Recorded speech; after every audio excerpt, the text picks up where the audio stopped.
Part से कहा कि आप एक्सेल बिगिनर्स हो तो ये वीडियो आपको बहुत यूजफुल होने वाला है। तो कैसे? सबसे पहले तो मैं एक्सेल स्टार्ट करके दिखाऊंगा। एक्सेल के हर एक पार्ट को मैं एक्सप्लेन करूंगा। कुछ फॉर्मूलाज रहेंगे जो बेसिक लेवल पे या बिगिनर्स लेवल को पे आपको पता रहने चाहिए, वो भी मैं आपको बताऊंगा।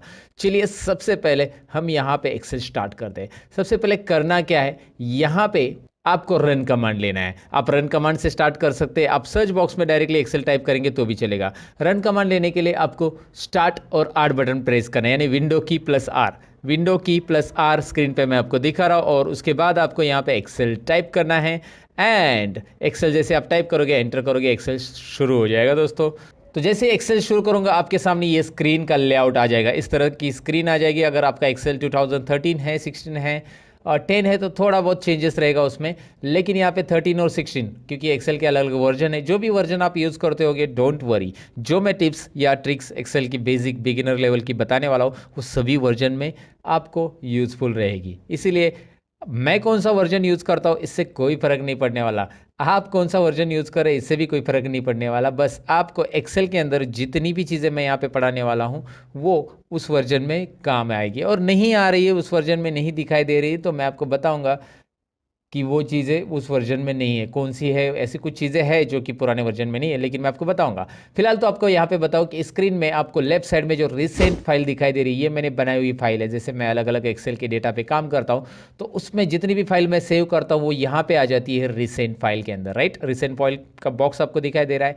इसके बाद आपको ब्लैंक वर्कबुक दिख रहा है, और उसके बाद माइक्रोसॉफ्ट ने आपको कुछ ऑलरेडी फॉर्मूला ट्यूटोरियल से रिलेटेड पहले से कुछ शीट्स दी है, प्री फॉर्मेटेड शीट्स है, यहाँ से आप ले सकते हैं। उसके ऊपर आप यहाँ पे भी देख सकते हैं business, personal, planner and trackers, list, budgets, ऐसे बहुत सारे माइक्रोसॉफ्ट ने दिए हुए रेडीमेड वर्कबुक्स है। तो एक्सेल की फाइल को वर्कबुक्स बोलते हैं, ये तो आपको समझ में आया होगा।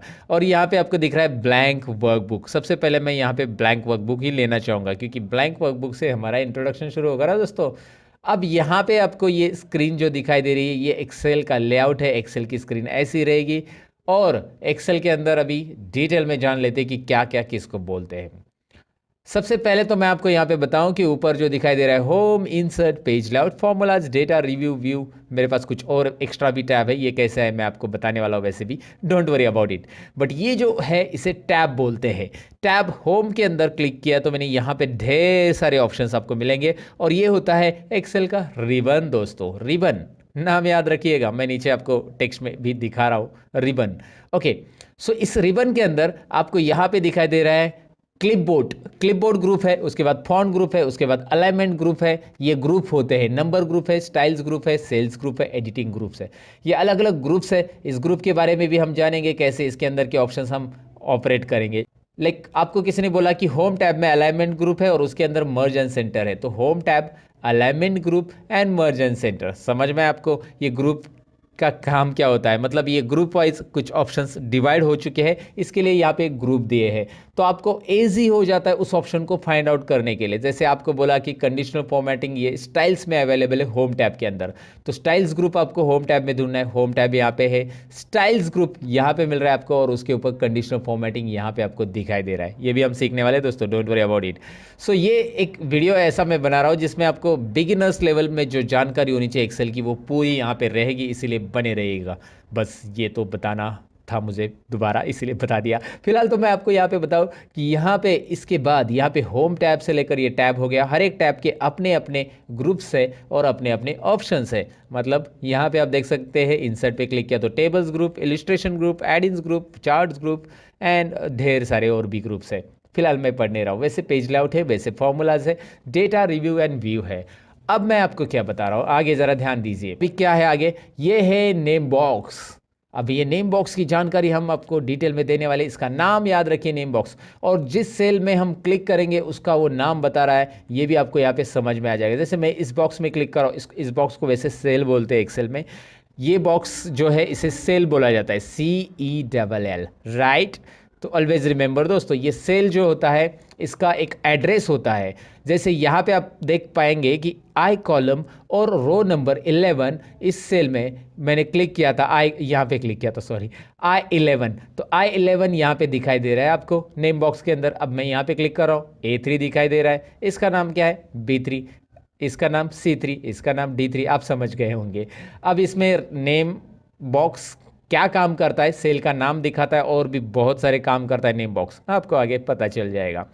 नेम बॉक्स के बाद बारी आती है फॉर्मूला बार की। उसी के राइट साइड में यहाँ पे जो आपको दिखाई दे रहा है फॉर्मूला बार।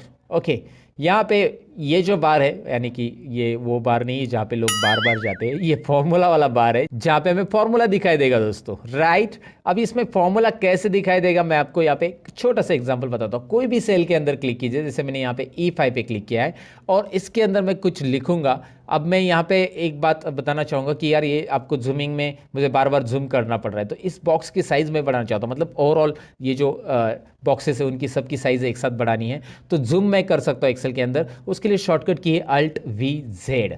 Alt+V+Z ये शॉर्टकट की मैं यहाँ पे बता रहा हूँ आपको। इसे प्रेस कैसे करना है मैं बता देता हूँ। अल्ट के बाद वी प्रेस करना है, अल्ट के साथ में वी प्रेस कीजिए, आपको कुछ रिजल्ट नहीं आएगा, बाद में आपको जेड इंडिविजुअल प्रेस कर देना है। जैसे आप प्रेस करोगे यहाँ पे एक डायलॉग बॉक्स आएगा जो कि मैं यहाँ पे मिडल में ले रहा हूँ स्क्रीन के, और आपको दिखा रहा हूँ जूम का डायलॉग बॉक्स है, मैग्निफिकेशन। इसमें आप अप एरो और डाउन एरो प्रेस करके, कीबोर्ड के ऊपर से अप और डाउन एरो प्रेस करके आप इसका जूमिंग लेवल डिक्लेयर कर सकते हैं। मैक्सिमम एक्सेल में 400% आप जूमिंग कर सकते हैं, जो कि आप एक कस्टम ऑप्शन दिया है उसमें आप टाइप करके ले सकते हैं। तो कस्टम में टाइप कीजिए 400%, तो 400 हो जाएगा। फिलहाल मुझे ज़रूरत नहीं है, 200 मैंने सिलेक्ट किया है। I do one thing, okay करेंगे। मैक्सिमम 400 है, मिनिमम 10% जूमिंग। अच्छा, अगर आपको Alt+V+Z से नहीं करना है तो और कौन सा तरीका है जूमिंग करने का? आप कंट्रोल बटन प्रेस करके माउस का स्क्रॉल बार घुमा सकते हैं आगे और पीछे। कीबोर्ड के ऊपर जो कंट्रोल बटन रहता है उसे प्रेस करके रखिएगा, माउस का स्क्रॉल बार आगे और पीछे घुमाएंगे तो क्या होने वाला है आपको पता है, जूम इन जूम आउट होने वाला है, राइट। सो ये आप ट्राई कर सकते हैं, या इसके अलावा कर सकते हैं आप राइट कॉर्नर में, यहाँ पे राइट कॉर्नर में आइए और यहाँ पे आपको जूमिंग के लिए मिल रहा है ऑप्शन, प्लस की तरफ क्लिक करें, मतलब प्लस के ऊपर क्लिक करेंगे तो ये जूम इन होता जाएगा, माइनस पे क्लिक करेंगे तो ये जूम आउट होते जाएगा। ये सिंपल चीज़ें मुझे बताने की ज़्यादा ज़रूरत नहीं, लेकिन मैंने आपको बताया कि शॉर्टकट की से ये कर सकते हैं और कैसे करना है आप ये समझ गए होंगे, राइट। ओके, तो अब यहाँ पे ही आपको समझ में आया कि जूम कैसे करना है। फिलहाल मैं आपको फॉर्मूला बार के बारे में बता रहा था, अब फॉर्मूला बार पे फिर से चले जाते हैं। अब फॉर्मूला बार करेगा क्या, कैसे काम करेगा दिखाता हूँ मैं आपको। यहाँ पे मैं इज इक्वल टू दे रहा हूँ, कोई भी फॉर्मूला लिखना है तो मैं यहाँ पे लिखता हूँ 50 इज इक्वल टू। ये कंपलसरी है एक्सेल के अंदर कोई भी फॉर्मूला के पहले लिखना, because every formula with begins with is equal to sign. ये अंग्रेजी में समझ आता है, हिंदी में बताता हूँ। हर एक formula is equal to sign से शुरू होता है, हर एक फॉर्मूला बराबर साइन से शुरू करते हैं हम, अरे सबको पता है यार। यहाँ पे देखिए 50 + 30 मैंने लिखा, ये प्लस का साइन जो कीबोर्ड के ऊपर प्लस रहता है वो कीजिए, और माइनस का साइन वहाँ पे माइनस का साइन है। मल्टीप्लिकेशन के लिए आप मल्टीप्लिकेशन यानी एस्ट्रिक का साइन यूज़ कर सकते हैं, और डिवाइड के लिए यहाँ पे स्लैश का साइन है जो स्क्रीन के ऊपर मैं आपको दिखा रहा हूँ कि कौन सा साइन किसके लिए यूज़ किया जाता है, तो आप ज़रूर कर सकते हैं इसे। यहाँ पे देखिए एक सिंपल कैलकुलेशन हो चुका है, 50 + 30 यहाँ पे आ गया 80। अब मैं यहाँ पे 80 भी लिख रहा हूँ, नीचे मैंने डायरेक्ट 80 टाइप किया, यहाँ पे मैंने 80 कैलकुलेशन किया। आप बोलोगे इतना बेसिक कैलकुलेशन आपको आता नहीं क्या? मैंने आपको दिखाने के लिए किया कि ये होता क्या है। ध्यान से देखिए फॉर्मूला बार में ऊपर क्या दिख रहा है, जो कि मैंने C4 में कुछ टाइप किया था, दिखाई दे रहा है आपको। C4 सेल में मैंने टाइप किया है 50 + 30 और उसका आंसर तो 80 दिख रहा है सेल में, लेकिन फॉर्मूला बार उसका फॉर्मूला दिखा रहा है। और C5 सेल में क्या हो रहा है, C5 सेल में मैंने डायरेक्टली 80 टाइप किया, राइट। तो 80 टाइप किया तो वहाँ पे कोई फॉर्मूला नहीं आ रहा है। So if there is a formula in your cell it will display formula, if there is a content in your cell it will display content. मतलब फॉर्मूला बार का काम यही होता है दोस्तों। यहाँ पे देखिए फॉर्मूला है तो फॉर्मूला दिखा रहा है, यहाँ पे देखिए सेल में कंटेंट है तो कंटेंट दिख रहा है, टेक्स्ट है तो टेक्स्ट दिखाई देगा। और यहाँ पे नोटिस कीजिए जब आप टेक्स्ट टाइप करेंगे तो वो लेफ्ट अलाइनमेंट में ऑटोमेटिक आएगा, जो भी टेक्स्ट आप टाइप करो। जैसे मैंने यहाँ पे टाइप किया लर्न मोर, तो ये आपको ये थोड़ा सा कॉलम की साइज में बढ़ाना बताऊंगा आपको आगे, लेकिन यहाँ पे दिख रहा है ये लेफ्ट साइड में रहेगा और ये रहेगा राइट साइड में। टेक्स्ट हमेशा लेफ्ट साइड में अलाइन करता है और नंबर हमेशा राइट में अलाइन करता है, लेकिन हम उसे अलाइन चेंज कर सकते हैं, left to right, right to left कर सकते हैं। फिलहाल तो फॉर्मूला बार मैंने बताया, और फॉर्मूला बार इतना ही नहीं है जितना दिख रहा है। फॉर्मूला बार को यहाँ पे राइट कॉर्नर से हम एक्सटेंड कर सकते हैं। यहाँ पे एक छोटा सा डाउन एरो दिख रहा है आपको, और इसे आप क्लिक करेंगे तो ये फॉर्मूला बार एक्सटेंड होता है, राइट। ओके, यहाँ पे क्लिक करेंगे एक्सटेंड, मतलब थोड़ा सा फॉर्मूला बार आपको बड़ा दिख रहा है ना। जब ज़रूरी है, जब बहुत बड़ा फॉर्मूला आप लिख रहे हैं तब जाके ये फॉर्मूला बार को एक्सटेंड करने की ज़रूरत आपको पड़ सकती है, जो कि वो लाइन में नहीं बैठा तो वो नीचे की लाइन में आ जाएगा अगर आप वहाँ पे क्लिक करते हो तो, राइट। ओके, सो ये इंट्रोडक्शन के बाद आगे बढ़ते हैं। यहाँ पे मैं आपको बताऊँ कि these are the columns of Excel. ये जो है ABCDEFGH, RJKLMNOPPQRSTUVWXYZ। मैं गाना नहीं गा रहा हूँ, ये कॉलम्स है एक्सेल के। और जेड तक ही नहीं है, आप देखेंगे आगे भी कॉलम है, A B A C A D, A D समझे, A D I mean A D column का नाम है। वैसे ही ए टू जेड हो जाएगा, फिर बी ए आ जाएगा, बी बी भी आ जाएगा दोस्तों, B B B C B D, वो बीड़ी नहीं जो पीने वाली है, okay I am just joking. But आपको मैं बता रहा हूँ कि यहाँ पे बहुत सारे हैं, बहुत सारे बी एफ बी कॉलम है, बी जी है। और आपको मैं बताऊँ कि ऐसे आप राइट एरो प्रेस करने से अच्छा कंट्रोल और राइट एरो प्रेस करो, डायरेक्टली लास्ट कॉलम पे आ जाएंगे। लास्ट कॉलम को जंप करने के लिए कंट्रोल राइट एरो, और फर्स्ट कॉलम को जंप करने के लिए control left arrow, right control right left, right left. अब ये जो राइट प्रेस करने के बाद ये लास्ट कॉलम जो आ रहा है वो है टोटल काउंटिंग। अगर हम करेंगे, वैसे मैं आपको डायरेक्टली बता रहा हूँ, काउंटिंग करने की जरूरत नहीं, आपको बैठना नहीं काउंटिंग के लिए, या ड्रैग भी नहीं करना है कोई नंबर्स। 16,384 टोटल कॉलम्स एक्सेल में रहते, इतने सारे रिकॉर्ड्स हम वर्टिकली रख सकते हैं। लेकिन मैं आपको बताऊं क्या, कि ये रिकॉर्ड्स एक्सेल के अंदर के जो होते हैं ना, इतने भी हमें कम पड़ते हैं। बड़े बड़े कंपनी का जब डेटा आता है, लेफ्ट और कंट्रोल राइट एरो से हमने यहाँ पे जंप किया था लास्ट कॉलम में, फर्स्ट कॉलम से last column, 16,384 total columns Excel में, ABCD से लेकर ऐसे। और ऐसे ही आप डाउन एरो प्रेस करोगे तो आपको रोज मिलेंगे ढेर सारे, जो कि आपको दिखाई दे रहा है स्क्रॉल होते जा रहे हैं। लेकिन अभी मुझे लास्ट रो पे जाना है, तो मैं थोड़ी डाउन एरो प्रेस करते रहूँगा कीबोर्ड का, मैं कंट्रोल और डाउन एरो प्रेस करूँगा। जी हाँ, control down arrow directly last row, control up arrow directly first row, control down arrow 10,48,576, 10,48,576, इतने सारे रोज है दोस्तों। ओ माय गॉड, इतने सारे रोज, इतने सारा डेटा हम रख सकते हैं। अगर आपका कोई छोटा मोटा डेटा है तो you can easily enter it, but आपका जब बड़ा डेटा आता है तो एक्सेल के अंदर मैं आपको बताऊं कि 1 लाख रो रखने के बाद और उसके ऊपर फॉर्मूला अप्लाई करने के बाद एक्सेल सपोर्ट नहीं करता है। ये एक एक्सेल का कड़वा सच है दोस्तों। जी हाँ, 10 लाख रोज यहाँ पे है, आप 10 लाख का रिकॉर्ड रख सकते हैं, लेकिन जब आप कोई भी 10 लाख सेल्स पे अगर फॉर्मूला अप्लाई करने जाएंगे, you will not get proper result, because वो फाइल बहुत हेवी हो जाती है और एक्सेल हेवी फाइल को सपोर्ट नहीं कर पाता है। इसीलिए तो एक्सेल ने 2010 में ये बातें ध्यान में रखी, और 2010 के ऑफिस के लिए 2010 से आगे जितना भी वर्जन है, 10, 13, 16 वर्जन जो है, या 19 वर्जन है, उसके लिए पावर पाइवोट ये लॉन्च किया गया है। पावर पाइवोट, यहाँ पे आपको एक मेनू दिख रहा है पावर पाइवोट, इसके बारे में मैं वीडियो बनाने वाला हूँ, आप इंटरेस्टेड हो तो पावर पाइवोट आगे देखिएगा। लेकिन ये थोड़ा सा एडवांस लेवल या एडवांस एक्सेल के पार्ट में आता है। तो ये जहाँ पे डेटा बहुत बड़ा आता है, फॉर्मूले लगते हैं, तो एक्सेल वहाँ पे आपको सपोर्ट नहीं करता है, तो इसीलिए उन्होंने पावर पाइवोट बनाया, जहाँ पे आप अलग फॉर्मूलाज यूज़ करके एक्सेल के अंदर पावर पाइवोट में काम कर सकते हैं। फिलहाल वो बातें तो साइड में रहने दो, हम सीख रहे हैं यहाँ पे कि एक्सेल में इतने सारे रोज रहते हैं, 10,48,576, और पहला रो है हमारा यहाँ पे दिख रहा है control up and down arrow, control right and left arrow. ये जो शॉर्टकट कीज में बताया, कॉलम्स और रोज मैंने बताया, और कॉलम और रोज के इंटरसेक्शन में, यानी कि दोनों के एक दूसरे को जहाँ पे वो छेड़छाड़ करते हैं, आई मीन यहाँ पे आपको दिख रहा है एक बॉक्स बन रहा है, तो यहाँ पे इंटरसेक्शन जो हो रहा है उसको सेल बोलते हैं, जो कि सेल का हर एक का एड्रेस आ जाता है, यहाँ पे मैंने बताया था आपको। लेकिन जैसे आप ऐसे सेल सेलेक्ट कर ले तो इसे बोलते हैं रेंज ऑफ सेल। इसे क्या बोलते हैं? Range of cell. तो कौन सी रेंज है, क्या आप मुझे बता सकते हैं? नहीं, तो मैं आपको बता देता हूं, कोई बात नहीं। C3 सेल से लेकर F11, C3 से F11 लिखेंगे कैसे इसका? अगर लिखने की बारी आती है आपको कहीं पे, तो C3 से F11 बीच में कॉलन यूज किया जाता है रेंज को डिफाइन करने के लिए। तो ये रेंज हो गया। अगर आप ये सिलेक्ट करेंगे, टेल मी नाउ, D3 से लेकर F11, राइट? तो ये रेंज ऑफ सेल होता है, जो कि आपको याद रखना है, जिसमें हेड सेल हमेशा वाइट रहता है और बाकी सेल इस तरह से रहती है। तो रेंज ऑफ सेल या ग्रुप ऑफ सेल को एक साथ सेलेक्ट करने के बाद रेंज कौन सी होती है वो मैंने आपको बता दिया। नेम क्या होता है ये मैंने बता दिया। उसके बाद हम बढ़ते हैं आगे शीट की तरफ। यहाँ पे आपको दिखाई दे रहा है नीचे शीट 1 आ चुका है, और ऐसे आप एक्सेल में ढेर सारे शीट ले सकते हैं अलग अलग रिकॉर्ड्स रखने के लिए। मैं यहाँ पे बस प्लस पे क्लिक करते जा रहा हूँ।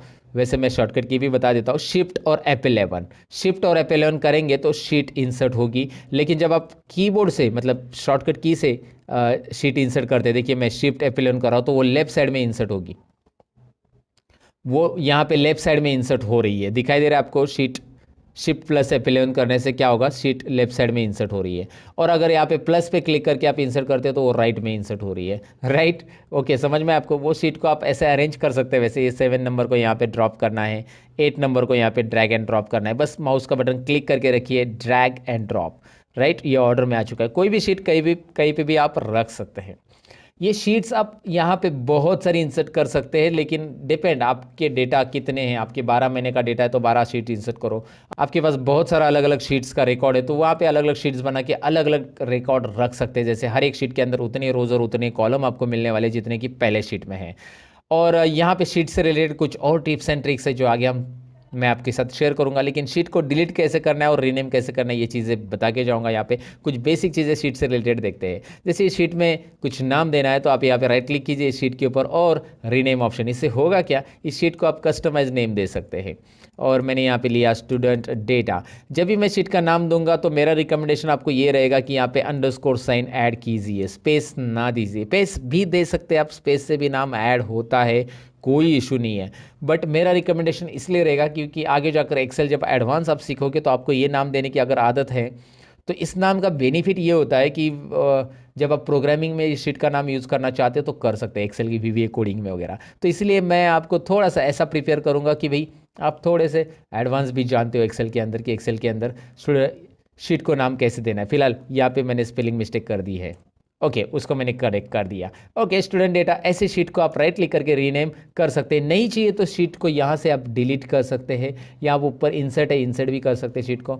इसी शीट का कॉपी बनाना है कॉपी कर सकते हैं। इसका कोड भी है, प्रोटेक्ट भी है, इसका टैब कलर भी है। कोड प्रोटेक्ट जो है वो आगे देखने वाले हैं। फिलहाल टैब कलर देखिए, यहाँ पे टैब कलर मैं दे रहा हूँ। हर एक शीट को अलग अलग कलर देके आप इस तरह से फॉर्मेटिंग रख सकते हैं दोस्तों, राइट।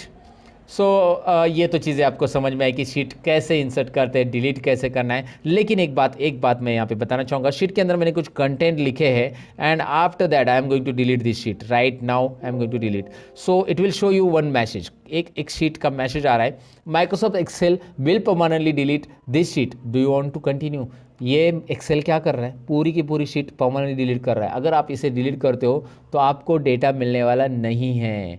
मैंने डिलीट कर दिया, आप बोलोगे मैं अंडू कर सकता हूँ, नहीं होगा अंडू। कंट्रोल जेड यहाँ पे नहीं चलेगा दोस्तों, कंट्रोल जेड चलेगा बस आप जब शीट के अंदर के कुछ डेटा डिलीट करते, जैसे यहाँ पे डेटा डिलीट कर दिया, गलती से डिलीट हो गया, तो एक्सेल ने हमें दिया है अंडू या माइक्रोसॉफ्ट ने हमें दिया है अंडू। हमारी गलतियाँ माइक्रोसॉफ्ट हमें माफ़ करता है, एक नहीं 100 गलतियाँ भी अंडू कर सकते हैं हम, लाइफ में नहीं कर सकते, इतना याद रखना। आई एम जस्ट जोकिंग। ओके तो यहाँ पे अंडू कर दिया मैंने, कंट्रोल जेड से अंडू हो गया, राइट। तो शीट के अंदर का डेटा डिलीट हो गया तो कोई बात नहीं, लेकिन शीट डिलीट हो गई तो वो अंडू नहीं होती, इसीलिए उसका डेटा चाहिए या नहीं चाहिए वो आपको कंफर्म करना है। यहाँ पे परमानेंट डिलीट हो रहा है, परमानेंट डिलीट तो आप समझ गए होंगे, राइट। तो आपको यहाँ पे शीट डिलीटेशन के बारे में एक चीज़ मुझे बतानी थी, मैंने बता दी। शीट प्रोटेक्शन और बाकी सारी चीज़ें जो है शीट से रिलेटेड आगे सीखने वाले हैं। इंट्रोडक्शन में आगे मैं आपको बताऊंगा कि एक्सेल की स्क्रीन को आपको छोटा करना है तो उसके लिए मतलब रिस्टोर करना है स्क्रीन को, तो उसके लिए शॉर्टकट की मैं बता रहा हूँ, अल्ट स्पेस और आर बटन प्रेस कीजिए। देखिए alt space R, alt space X, interesting है, अल्ट स्पेस आर स्मॉल हो गया, अल्ट स्पेस एक्स। इस तरह से एक्सेल की स्क्रीन को आप छोटा बड़ा कर सकते हैं। ये शॉर्टकट कीज एक इंपॉर्टेंट है जो कि मैंने आपको बता दी। यहाँ पे आगे चलते हैं अभी डेटा के ऊपर और काम करते हैं कुछ एक्सेल के अंदर, साथ में उसकी फाइल कैसे सेव होती है, कौन कौन से फॉर्मेट में सेव किया जाता है, ये चीज़ें भी हम यहाँ पे देखते हैं।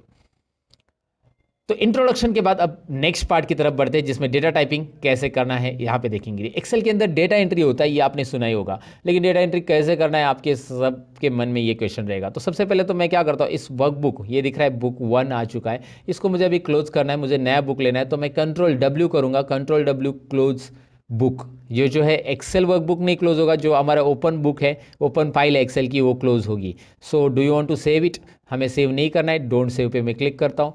कंट्रोल N करूंगा नया वर्कबुक लेने के लिए, जहां पे आपको दिखाई दे रहा है नीचे आप देख सकते हैं शीट 1 नया फ्रेश आ चुका है। इस वर्कबुक का नाम देख सकते हैं बुक 2 आ चुका है, right. Okay so now I do one thing, पहले तो इसे जूम करूंगा, अल्ट वी जेड, हमेशा की तरह जूम हो गया। इसमें अभी कंटेंट टाइप करने के लिए मैं कोई भी रिकॉर्ड लेता हूं जो कि आपके फैमिलियर रहेगा, आपको पहचान का रहेगा, आपको इजी लगेगा, ऐसा डेटा जो कि हमने देखा रहेगा वो लेता हूं। सीरियल नंबर लेने के बाद मैंने लिया नेम ऑफ स्टूडेंट, आप कुछ भी ले लीजिए, एम्प्लॉय लीजिए या कुछ और।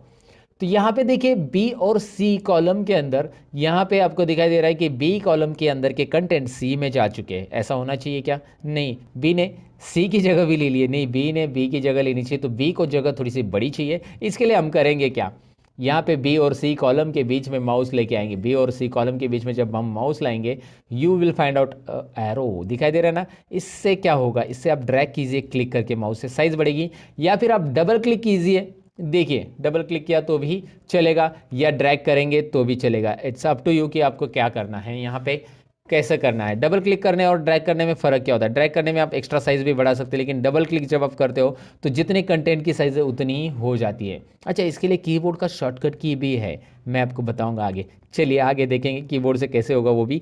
फिलहाल आपको मैं यहाँ पे बताता हूँ सब्जेक्ट 1, सब्जेक्ट 2, सब्जेक्ट 3, और यहाँ पे हम टोटल करेंगे, उसके बाद हम यहाँ पे मैक्स भी निकालेंगे। ये सब बेसिक फॉर्मूलाज हम इसमें कवर कर लेंगे। मिनिमम लेंगे, काउंट लेंगे, एवरेज लेंगे एंड परसेंटेज लेंगे। आप बोलेंगे एवरेज और परसेंटेज वो एक ही होता है, नहीं, देखेंगे एक ही होता है कि नहीं होता है, यहाँ पे पता चलेगा आपको। साथ में हम रिजल्ट भी निकालेंगे, ग्रेड भी निकालेंगे, ये सारी चीज़ें यहाँ पे देखेंगे कैसे करना है। सबसे पहले तो यहाँ पे सीरियल नंबर के नीचे कर्सर रखिए एंड नाउ टाइप 1 और 2। यहाँ पे आपको 1 और 2 टाइप करना है। यहाँ पे आपको दिख रहा है ये जो है मैंने कंटेंट टाइप किए हैं, तो मुझे क्या करना है, यहाँ पे इसे ड्रैग करना है। तो मैं क्या करूँगा, अब मैं 1 और 2 को दोनों को सिलेक्ट कर चुका और इस कॉर्नर पे माउस लेके आ रहा हूँ, जिसको हम फिल हैंडल बोलते हैं। ये जो छोटा सा नन्ना सा प्लस दिख रहा है ना, ब्लैक वाला, ये छोटा प्लस हम यहाँ पे क्या करेंगे, इसे ड्रैग करेंगे, इस फिल हैंडल से ड्रैग करेंगे तो क्या होगा, सीरियली फिल होगा। लेकिन एक बात याद रखिए, मैंने 1 और 2 टाइप किया वैल्यूज़, तो ऑटोमेटिकली वो उसके गैप में फिल होते जा रहा है। अगर आपने 1 और 5 टाइप किया होगा और दोनों को सिलेक्ट करके ड्रैग किया होगा तो दोनों के बीच में जो गैप है वही यहाँ पे जनरेट होते जाएगा, राइट। तो ये यहाँ पे समझ में आएगा। अगर आपने 1 लिखा और ड्रैग किया तो क्या होगा, सब जगह पे 1 1 होगा। लेकिन फिर भी आप चाहते हो 1 लिखे और ड्रैग करने के बाद भी, तो यहाँ पे माउस पॉइंटर लेके आइए और कंट्रोल बटन कीबोर्ड पे प्रेस कीजिए। होगा क्या इससे, जब आप कंट्रोल प्रेस करते तो you will find out small plus और ऑन दैट प्लस, तो जो पहला प्लस है उसी के ऊपर एक और प्लस आ रहा है। देखो कंट्रोल छोड़ दिया, गया, कंट्रोल प्रेस किया, आ गया। अब करेंगे क्या, मैं आपको दिखाता हूँ। चलिए मैं कंट्रोल प्रेस करके इसको ड्रैग करूंगा तो ये सीरियली फिल होगा। मतलब कोई एक नंबर से भी आप सीरियली फिल कर सकते हैं, या 2 नंबर टाइप किया और दोनों को बिना कंट्रोल प्रेस करके फिल हैंडल से, फिल हैंडल याद रखना है, उससे ड्रैग करेंगे तो भी हो जाएगा।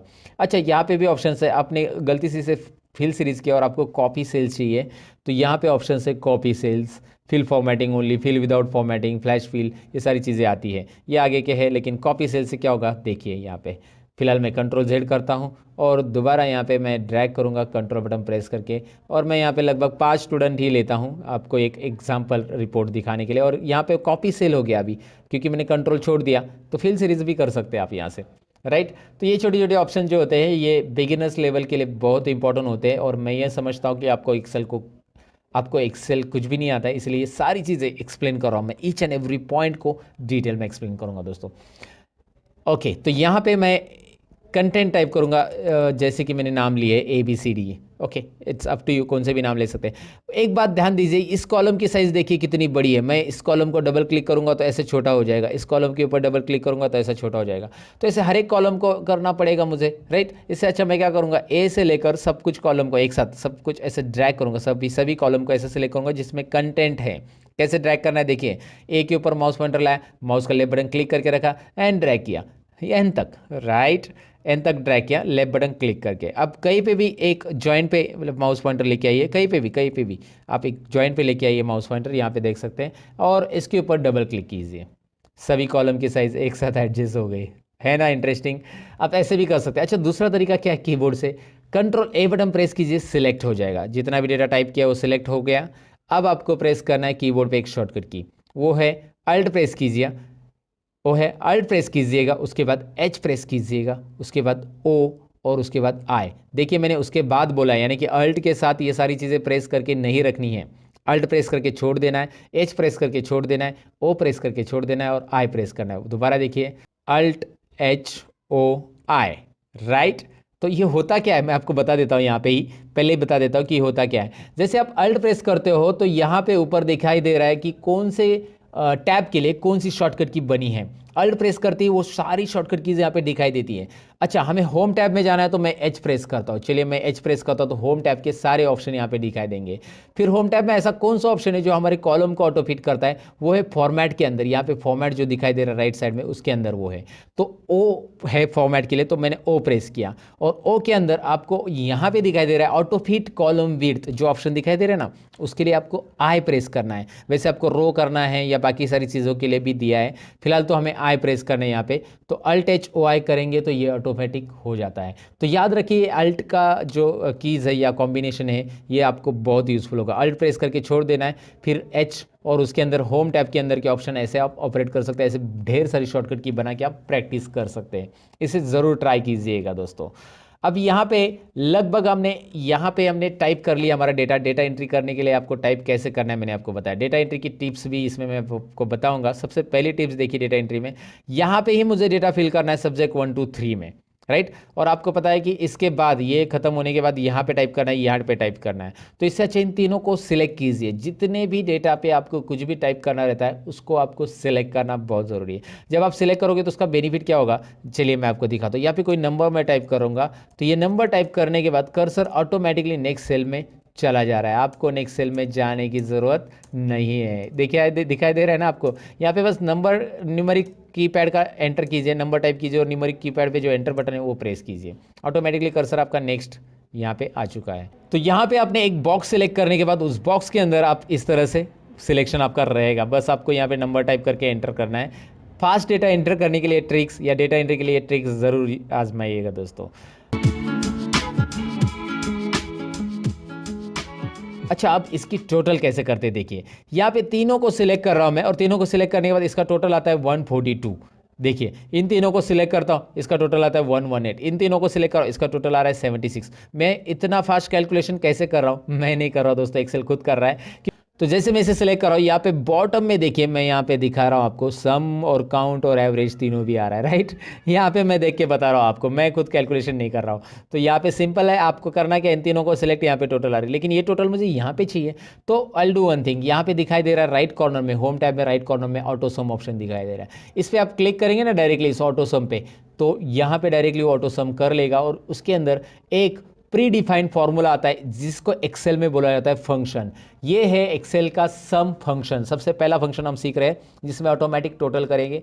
और ये होता है एक्सेल में predefined formula. Always remember कि predefined formula in Excel is called a function. Excel में फॉर्मूला और फंक्शन ये दो अलग अलग वर्ड क्यों हैं, क्योंकि फंक्शन यानी कि एक्सेल के अंदर हम कोई भी फॉर्मूला नहीं लगाएंगे जो पहले से दिया रहेगा, उसके अंदर कोई भी मैथमेटिकल साइन हम नहीं ऐड करेंगे। यहाँ पे दिख रहा है हमने प्लस का साइन नहीं ऐड किया है, फिर भी हमें इसकी टोटल मिल रही है। तो पहले से डिफाइन किया गया फॉर्मूला जो होता है उसे हम एक्सेल में फंक्शन बोलते हैं। और अगर हमें इसकी टोटल करनी होती, मैं डिलीट कर रहा हूँ इसे, अगर इसे हमें टोटल करनी है तो मैं इज इक्वल टू करूँगा, इस सेल पे क्लिक करूँगा, ये है C2 जो कि एड्रेस दिखाई दे रहा है उसका, प्लस ये D2 प्लस ये है E2। इस तरह का ये जो होगा ये हमारा फॉर्मूला है। सो फॉर्मूला और फंक्शन में यहाँ पे समझने की कोशिश कीजिए कि उसका एक्चुअली फॉर्मूला क्या होता है। एक्सेल में ये फॉर्मूला है जो कि कस्टमाइज दिया हमने, और इसके पहले जो किया था वो फंक्शन है। और यहाँ पे मैं इसके ऊपर डबल क्लिक करूँगा तो सारे आंसर आ गए, मुझे बार बार फॉर्मूला देने की ज़रूरत नहीं है दोस्तों। तो आपको ये समझ में, डिलीट कर देता हूँ मैं, फंक्शन के साथ करूँगा। फंक्शन के लिए शॉर्टकट की भी है, मैं यहाँ पे क्लिक करूँगा तो ये आ रहा है ना, दिखाई दे रहा है ना, आ रहा है। इसको मैं शॉर्टकट की से एक्सेस करता हूँ, अल्ट इज इक्वल टू क्या प्रेस करना है कीबोर्ड पे, अल्ट और इज इक्वल टू प्रेस करना है। अल्ट और इज इक्वल टू प्रेस करने के बाद आपको डायरेक्टली मिलेगा टोटल का यहाँ पे फंक्शन।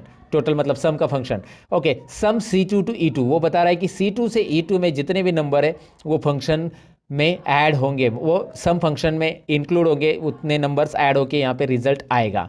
एंटर कीजिए, आपको रिजल्ट मिल रहा है। अच्छा, आप ये टाइप भी कर सकते हैं, चलिए मैं आपको दिखाता हूँ। इज इक्वल टू सम, आप ऐसा टाइप करेंगे तो नीचे देखिए बहुत सारे सम से रिलेटेड फंक्शन आ जाते हैं। सम से रिलेटेड बहुत सारे सम इफ सब सम प्रोडक्ट वगैरह सब है, लेकिन फिलहाल सम देख रहे हैं। अब ये सम टाइप करने के बाद आप टैब बटन प्रेस कीजिए, ऑटोमेटिक ओपन ब्रैकेट आ जाता है। आप ओपन ब्रैकेट दे सकते हैं शिफ्ट बटन प्रेस करके, लेकिन टैप किया ना टैप तो ऑटोमेटिक ओपन ब्रैकेट आ जाता है।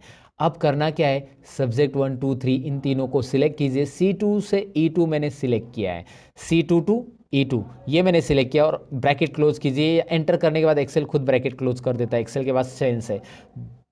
यस, सेंस ऑफ ह्यूमर है एक्सेल के पास दोस्तों। कैसे, मैं आपको बता देता हूँ। यहाँ पे पहला सेंस क्या दिया कि यहाँ पे उसने ट्रैक किया कि यहाँ पे टेक्स्ट है और यहाँ पे आपका नंबर है, तो उसने ऑटोमेटिकली इतनी रेंज ली alt is equal to shortcut की प्रेस करने के बाद, मुझे रेंज सिलेक्ट करने की जरूरत नहीं पड़ी। दूसरी चीज, अगर यहाँ पे कोई नंबर रहता तो ऑटोमेटिकली वो सारे के सारे नंबर ले लेता, वन भी नंबर है और ये भी ले लेता, राइट। तो ये भी याद रखना है। दूसरी चीज, यहाँ पे ब्रैकेट क्लोज मैंने नहीं किया, एंटर किया, एक्सेल ने ऑटोमेटिक ब्रैकेट क्लोज करके दे दिया है ना। छोटी छोटी चीजें आपको यहाँ पे पहले से समझनी है। और यहाँ पे डबल क्लिक करूंगा तो एक्सेल जानता है कि अभी करना क्या है उसको। यहाँ पे ये जो दिख रहा है ना फिल हैंडल, इसे आप क्लिक एंड ड्रैग कीजिए या डबल क्लिक कीजिए। अगर आप बोलो यार माउस से नहीं करना है सर, तो मैं आपको बता देता हूँ कि इसे क्लिक कीजिए, शिफ्ट और डाउन एरो प्रेस करके रखिए ऐसा, और कंट्रोल डी बटन प्रेस कीजिए। कंट्रोल डी फील डाउन, बहुत सारे शॉर्टकट की जो बेसिक लेवल पे आपको आनी चाहिए, कंट्रोल डी, जिससे आप लोगों को इंप्रेस कर सकते हैं ये करके। इसीलिए ये बेसिक शॉर्टकट कीज आपको याद रखनी है। सिलेक्ट करके कंट्रोल डी कीजिए, फील डाउन, या फिर आप डबल क्लिक कीजिए, आ जाएगा यहाँ पे, आपको इसका जवाब मिल जाएगा। तो मैंने आपको बताया कि इसका टोटल कैसे निकालना है। टोटल निकालने का जो प्री डिफाइंड सम है वो क्या होता है। फॉर्मूला भी हम दे सकते हैं, लेकिन फॉर्मूला देंगे तो वो बहुत लंबा भी हो जाता है, पेचीदा भी हो जाएगा, बराबर ना। सपोज एग्जांपल ले लो ना, लाइक आपको इसकी टोटल करनी है, इसकी टोटल करनी है, इसकी, तो इसके लिए पाँच पाँच सेल है, 1 2 3 4 5 सेल। तो इतना बड़ा फॉर्मूला देने से अच्छा क्लिक कीजिए, अल्ट इज इक्वल टू कीजिए और एंटर बटन प्रेस कीजिए, राइट। यहाँ पे भी क्लिक कीजिए, अल्ट इज इक्वल टू कीजिए, एंटर बटन प्रेस कीजिए। ऐसे आप इसकी टोटल कर सकते हैं। अल्ट इज इक्वल टू से होता क्या है समझ में आपको। फिलहाल तो यहाँ पे अल्ट इज इक्वल टू इसकी टोटल, और यहाँ पे डबल क्लिक आ गया।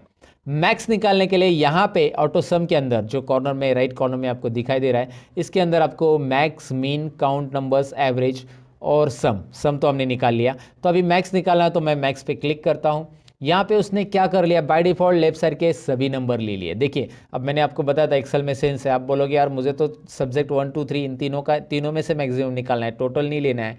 तो एक्सेल ने क्यों लिया टोटल, क्योंकि भाई एक्सेल को वो नंबर मिल रहा है और नंबर ऑटोमेटिक एक्सेल ट्रैक करेगा। अब करना क्या है, आपको इन तीनों को सिलेक्ट करना है ना, ड्रैग करके माउस का पॉइंटर 45 से लेकर 65 तक ड्रैग कीजिए। Max C2 to E2 formula दिख रहा है आपको आगे, आई मीन फंक्शन दिख रहा है आपको आगे, ये मैक्सिमम निकालेगा। डबल क्लिक कीजिए, ये मैक्स, इनमें तीनों में कौन सा मैक्सिमम मार्क्स है वो आपको यहाँ पे डिस्प्ले करेगा। वैसे आप मिनिमम भी डिस्प्ले कर सकते हैं। करना क्या है, मिनिमम के लिए आपको सिंपल देना है, यहाँ पे is equal to sign minimum MIN type कीजिए, उसके बाद टैब बटन प्रेस कीजिए। आप यहाँ पे इसे सिलेक्ट कीजिए, तीनों सब्जेक्ट को एंटर कीजिए। फॉर्मूला आप टाइप करके भी कर सकते हैं। करना क्या है मैंने आपको बताया, देखिए काउंट में बताता हूँ। करना क्या है, is equal to COUNT, UN type किया तो भी ऑटोमेटिक नीचे हाईलाइट हो रहा है। उसके बाद नीचे जैसे ही वो ब्लू कलर में हाईलाइट होता है, वो फॉर्मूला जो भी हमारा रिक्वायर्ड है, टैब बटन प्रेस करने से आगे का T वगैरह टाइप करने की जरूरत नहीं पड़ेगी। फिर आप इन तीनों को सिलेक्ट करेंगे, फिर आप क्लोज करेंगे ब्रैकेट को, फिर आप एंटर करेंगे और फिर आप ही करेंगे सब कुछ। यहाँ पे डबल क्लिक करना है, दोनों को एक साथ सिलेक्ट करके मैंने डबल क्लिक किया। ये फॉर्मूलाज वहाँ से भी आप ले सकते हैं ऑटोसम से, लेकिन मैंने इसको बताया इस तरह से। अच्छा, आपने बोला कि सर जैसे इसको अल्ट इज इक्वल टू से किया, वैसे ये नहीं होगा क्या कोई शॉर्टकट की से, राइट ना। शॉर्टकट की से भी तो होना चाहिए। दरअसल इसके लिए शॉर्टकट कीज मैंने आपको बताई है। आप बोलोगे यार कभी बताइए, अभी तो मैं एक्सपेंशन पढ़ाया। मैंने बताया था आपको, अल्ट करिए, H कीजिए, H करने के बाद ऑटोसम के लिए क्या आता है देखिए वहाँ पे, ज़रा ध्यान से देखिए, मैं जूम करके भी बता रहा हूँ। वहाँ पे ऑटो सम के लिए क्या आ रहा है, यू आ रहा है। यू आ रहा है तो मैं यू प्रेस करता हूँ और यू के अंदर मैक्स निकालना है तो M, राइट। अब यहाँ पे आपको माउस यूज़ नहीं करना पड़ा, right, alt H U M। Shift और लेफ्ट एरो प्रेस करूँगा, क्योंकि मैंने यहाँ पे जो सिलेक्शन देखा था वो 3 सेल का चाहिए था मुझे और 4 सेल का आ रहा है। शिफ्ट और left arrow, shift button hold down करके लेफ्ट एरो कीबोर्ड का प्रेस करने से एक सिलेक्शन, एक सेल कम होगी और एंटर कीजिए। क्या हो रहा है ज़रा देखिए, वापिस देखिए, अल्ट H U और I यानी मिनिमम, शिफ्ट और लेफ्ट एरो कितनी बार, 2 बार, एंटर। मैंने माउस को हाथ ही नहीं लगाया, इसके लिए माउस की जरूरत ही नहीं पड़ी मुझे। एक बार आपकी प्रैक्टिस हो गई ना तो आपको माउस की जरूरत ही नहीं यार। मतलब मैं आपको बता रहा हूँ, वैसे माउस की जरूरत पड़ती है कभी कभी चार्ट्स वगैरह के लिए, लेकिन फिलहाल ऐसे डेटा के लिए तो जरूरी नहीं जहाँ पे फॉर्मूलाज आपको इजीली अप्लाई करने हैं।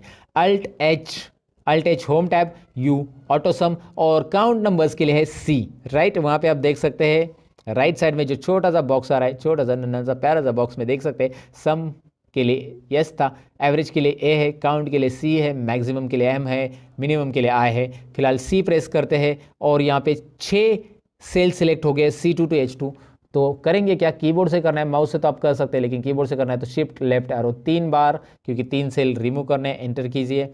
Alt H U A average के लिए शिफ्ट लेफ्ट एरो 4 बार और एंटर कीजिए। राइट, अब मुझे ये भी कीबोर्ड से ही करना है, तो मैं करूँगा क्या, शिफ्ट और राइट एरो, फिर शिफ्ट और डाउन एरो, और फिर control D, right. Okay, got it दोस्तों। तो ये आपको समझ में आया कि मैंने मैक्स, मीन, काउंट, एवरेज कैसे निकाला। इंटरेस्टिंग है, कोई डिफिकल्टी नहीं है इसमें, कीबोर्ड से कैसे करना है, माउस से कैसे करना है, दोनों चीज़ें मैंने आपको बताई। अच्छा, एक बात, एक सवाल मैं आपको पूछना चाहूँगा यहाँ पे कि एवरेज और परसेंटेज सेम रहते हैं क्या? जरा मुझे कमेंट सेक्शन में जरा बता देना कि एवरेज और परसेंटेज सेम रहते हैं क्या। आप अपना आंसर चेक कर लेना, कमेंट में पहले आंसर लिख देना और फिर यहाँ पे मैं आपको आंसर बता रहा हूँ। एवरेज और परसेंटेज सेम रहते हैं या नहीं रहते हैं, यहाँ पे आपको पता चलेगा, खुद मैं कैलकुलेट कर रहा हूँ। मैं इसका जरा कॉलम की साइज़ बढ़ा लूँगा क्योंकि एवरेज जो है पॉइंट्स में आता है और वो पॉइंट्स नहीं दिख रहे थे, तो मैंने कॉलम की साइज़ बढ़ा दी। लेकिन यहाँ पे ज़्यादा डेसिमल आ रहे हैं, इतने ज़्यादा डेसिमल प्लेसेस हमें चाहिए क्या? देखिए कॉलम की साइज़ बढ़ाइए, इतने सारे डेसिमल आ रहे हैं। तो डेसिमल प्लेसेस को अगर कम ज़्यादा करना है या एक एक पर्टिकुलर डेसिमल में रखना है, तो यहाँ पे होम टैब में आपको ऑप्शन दिया गया है नंबर फॉर्मेट में, ये नंबर ग्रुप दिख रहा है ना, उसमें आपको यहाँ पे ये जो ऑप्शन दिखाई दे रहा है डिक्रीज डेसिमल है, और यहाँ पे मैं डिक्रीज कर दिया पूरा का पूरा, लेकिन मुझे यहाँ पे राउंड फिगर मिलेगा फिर, तो मैं इंक्रीज डेसिमल पे क्लिक करूँगा। इंक्रीज डेसिमल पे क्लिक जैसे करूँगा, 1 2, ये इंक्रीज और डिक्रीज डेसिमल यहाँ पे याद रखना है, इंक्रीज डेसिमल डिक्रीज डेसिमल। सो यहाँ पे बस क्लिक करेंगे तो आपको मिल जाएगा वो ऑप्शंस। यहाँ पे डबल क्लिक कीजिए, कॉलम की साइज़ यहाँ पे एडजस्ट हो जाएगी। ये 2 डेसिमल मैंने रख दिया। अब यहाँ पे परसेंटेज के लिए फॉर्मूला हमें देना पड़ेगा क्योंकि कोई फंक्शन अवेलेबल नहीं है एक्सेल के अंदर, और परसेंटेज का जो फॉर्मूला रहेगा हम कैसे करेंगे, is equal to this is our total divide by what is next, total divide by out of marks. कितने में से मिला ये तीनों भी सब्जेक्ट 100 मार्क्स के मेरे, मतलब पहले सब्जेक्ट 1 को 100 में से मिला है, सब्जेक्ट 2 को 100 में से मिला है और सब्जेक्ट 3 को 100 में से मार्क्स मिला है, तो तीनों 300 में से मुझे मिले हैं, इसलिए 300 इंटू 100, राइट। सो 300 इंटू 100, अगर मैं क्रॉस मल्टीप्लिकेशन करूंगा तो दोनों जीरो हट जाएंगे और यहाँ पे मैं 3 लिखूंगा तो भी चलेगा, लेकिन मैं आपको फॉर्मूला समझाने के लिए ऐसा लिख रहा हूँ। एंटर करूंगा और मैं यहाँ पे डबल क्लिक करूंगा और यहाँ पे देखिए क्या हो रहा है, एवरेज और परसेंटेज यहाँ पे आपको दिखाई दे रहा है। यहाँ पे डेसिमल प्लेसेस एक काम कीजिए, कम कीजिए, 2 डेसिमल प्लेसेस रखिए बस, और आपको एवरेज और परसेंटेज सिमिलर दिख रहा है या नहीं, ज़रा बताइए। सिमिलर है आप बोलेंगे, सिमिलर ही होता है ऐसा आप बोलेंगे, लेकिन कुछ केसेस में सिमिलर है, कुछ केसेस में नहीं। अब कैसे, मैं आपको बता देता हूँ। अगर आपके सब्जेक्ट तीनों भी सब्जेक्ट 100 मार्क्स के हैं तो एवरेज और परसेंटेज सिमिलर रहेगा, लेकिन कोई एक सब्जेक्ट 150 में से मार्क्स मिले हैं, so it is possible to like get 148 marks, है ना, आपको 148 मिले हैं 150 में से, राइट। इधर 100 में से मिले आपको 98 और इधर 100 में से मिले आपको 95। तो अब आपका मार्क्स, यहाँ पे ज़रा डबल क्लिक करता हूँ मैं, यहाँ पे भी डबल क्लिक करता हूँ क्योंकि ये ऐसा आ गया ना, ज़रा ध्यान से देखिए, यहाँ पे हैश आ रहा है ना, तो यहाँ पे कॉलम की साइज़ कम पड़ रही, समझ जाना, ये छोटी छोटी चीज़ें डेटा एंट्री में याद रखना। तो आपको कॉलम की साइज़ बढ़ा देना है, डबल क्लिक करना है, ऐसे आप कर सकते हैं। आपको यहाँ पे ये समझना है कि यहाँ पे टोटल कितनी है, 341, यानी 350 में से ये मिले हैं आपको, 300 में से नहीं मिले। So average can be greater then 100, हो सकता है ना, एवरेज तो 100 से ज़्यादा हो सकता है, लेकिन परसेंटेज हो सकता है क्या, 113% कभी सुना है किसी स्टूडेंट को मिले? तो भैया आपका कैलकुलेशन तो गलत है, क्योंकि ये मिले हैं आपको 350 में से। तो यहाँ पे एक तो आप 350 लिखो या फिर इसको आप इस तरह से लिखो 3.5, ये भी चलेगा क्योंकि क्रॉस मल्टीप्लिकेशन में 2 जीरो जो है इधर पॉइंट में आ जाएंगे।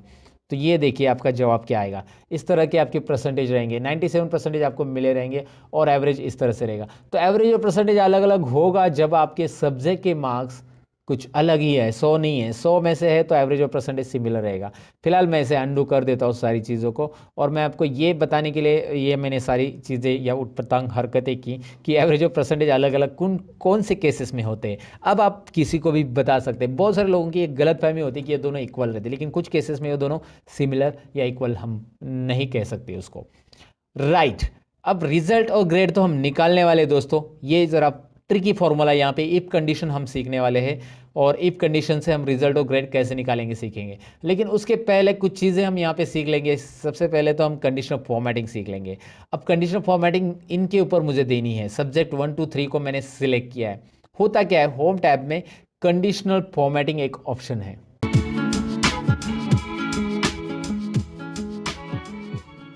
तो यहाँ पे जो कंडीशनल फॉर्मेटिंग ऑप्शन दिखाई दे रहा है उसका काम क्या है मैं आपको बता देता हूँ। जैसे आप उस पर क्लिक करोगे, highlight cells rules, top bottom rules, data bars, colour scale, icon set, ढेर सारी चीज़ें आ रही है।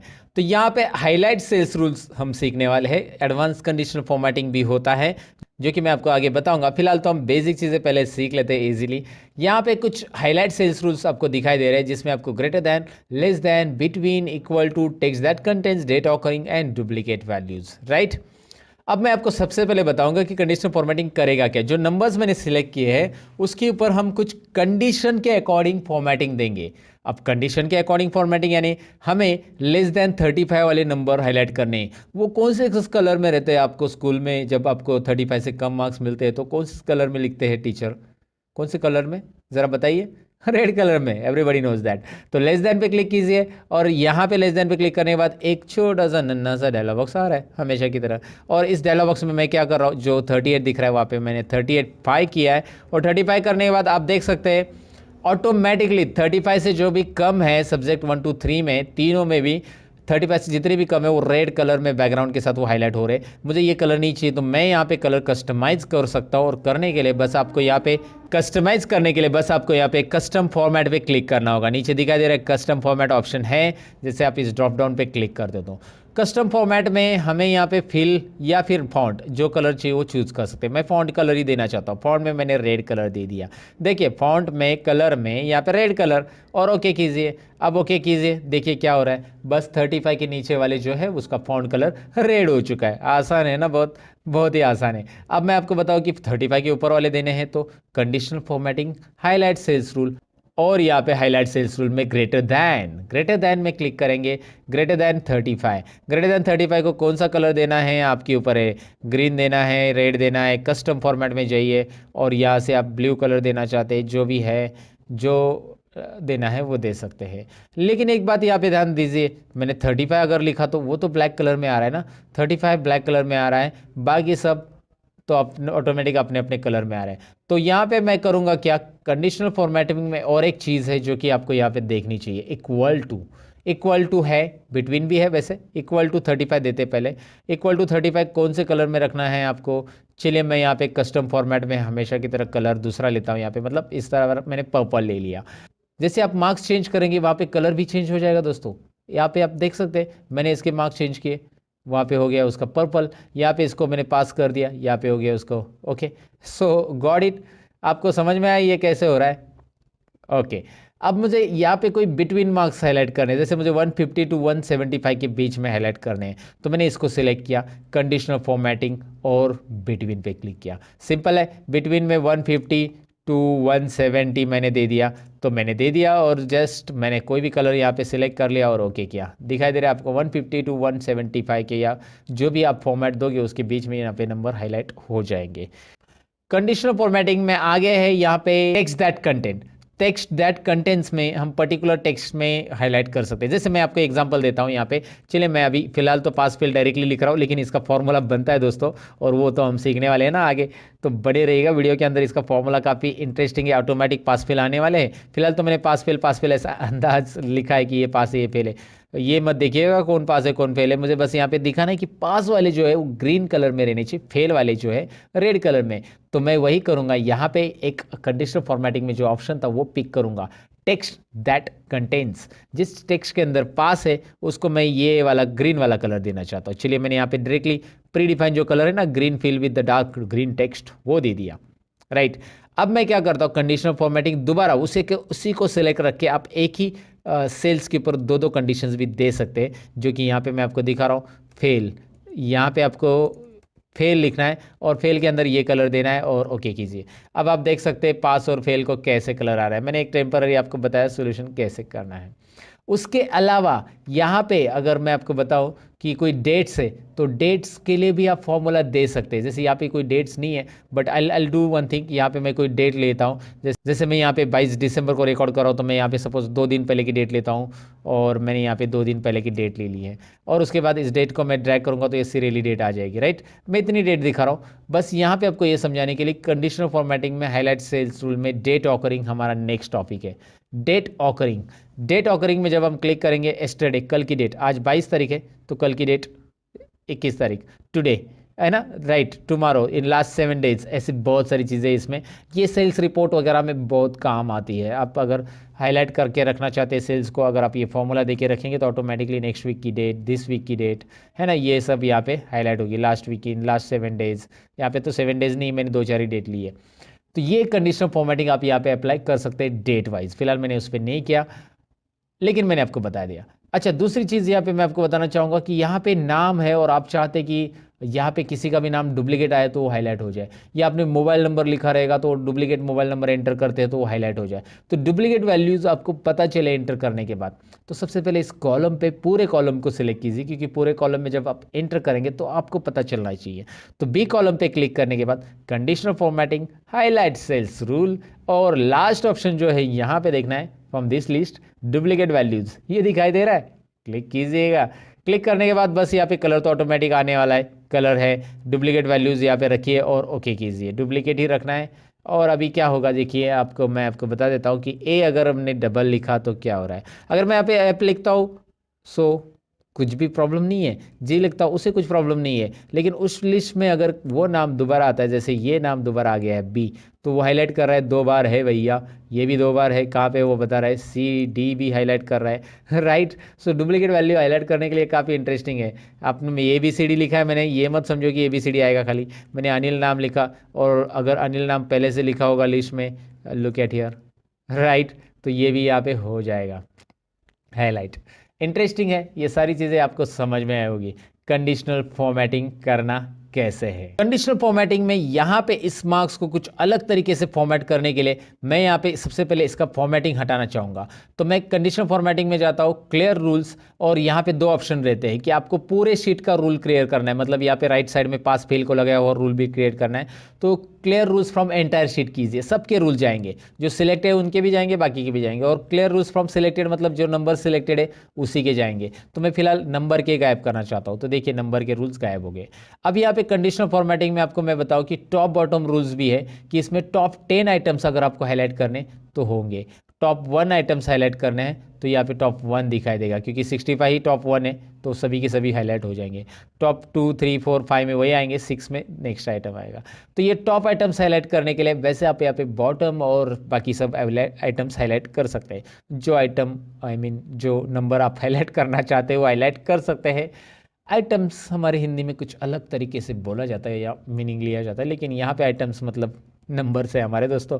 सो समझ में आपको ये कैसे करना है, टॉप बॉटम टॉप 10%, ये ज़रा ट्राई मारिएगा इसके ऊपर ज़रा। डेटा बार्स में यहाँ पे मैं आपको बताऊँ कि डेटा बार्स में जैसे ही आप कोई भी यहाँ पे नंबर्स मतलब कोई भी कलर्स के ऊपर या ग्रेडियंट के ऊपर सेलेक्ट करते हैं, सॉलिड फील लीजिए या डेटा बार्स में ग्रेडियंट फील लीजिए, यहाँ पे आपको वो कलर्स में वो पर्टिकुलर सेल पूरा यहाँ पे फिलअप दिखाई देगा। मैं आपको दिखाता हूँ, यहाँ पे हाईएस्ट है इसलिए 65, अगर ये लोएस्ट हो गया तो देखिए ये 5 है ना, क्योंकि उसका परसेंटेज उतना है ना। अगर मैंने इसको 100 दिया तो 65 देखो कितना आ रहा है, 65 उतने ही परसेंटेज रेंज में भरा हुआ रहेगा। 50 रहेगा तो आधा, 100 फुल है तो 50 आधा आ जाएगा सेल में, आधा कलर आधा ये। तो आपको ये समझने में दिक्कत नहीं है कि डेटाबेस यहाँ पे क्या बता रहा है, बहुत सिंपली आपको डेटा का प्रेजेंटेशन मिल रहा है कंडीशनल फॉर्मेटिंग के अंदर। डेटाबेस के रूल्स क्लियर करने हैं या पूरे रूल्स क्लियर करने, तो clear rules from entire sheet, पूरे के पूरे रूल्स मैंने क्लियर कर दिए। अब डेटाबेस के अलावा कलर स्केल भी है, पूरे कलर अलग अलग रेंज में आ जाएगा, मतलब 25 जो रेंज में रहेंगे वो रेंज में एक ही कलर मिलेगा आपको, 25, 21, 22, 23 क्यों एक ही कलर, फिर अलग अलग रेंज में अलग अलग कलर स्केल मिलेंगे। वैसे ही आइकॉन सेट देखिए, ये काफ़ी इंटरेस्टिंग है, जो हाईएस्ट नंबर, ये आपने देखा होगा ना मोबाइल में, जैसे आपको नेटवर्क मिलता है, आपको नेटवर्क पूरा मिला तो 4 Kandi network, 3 Kandi network, 2 Kandi network, ऐसा हम बोलते हैं ना।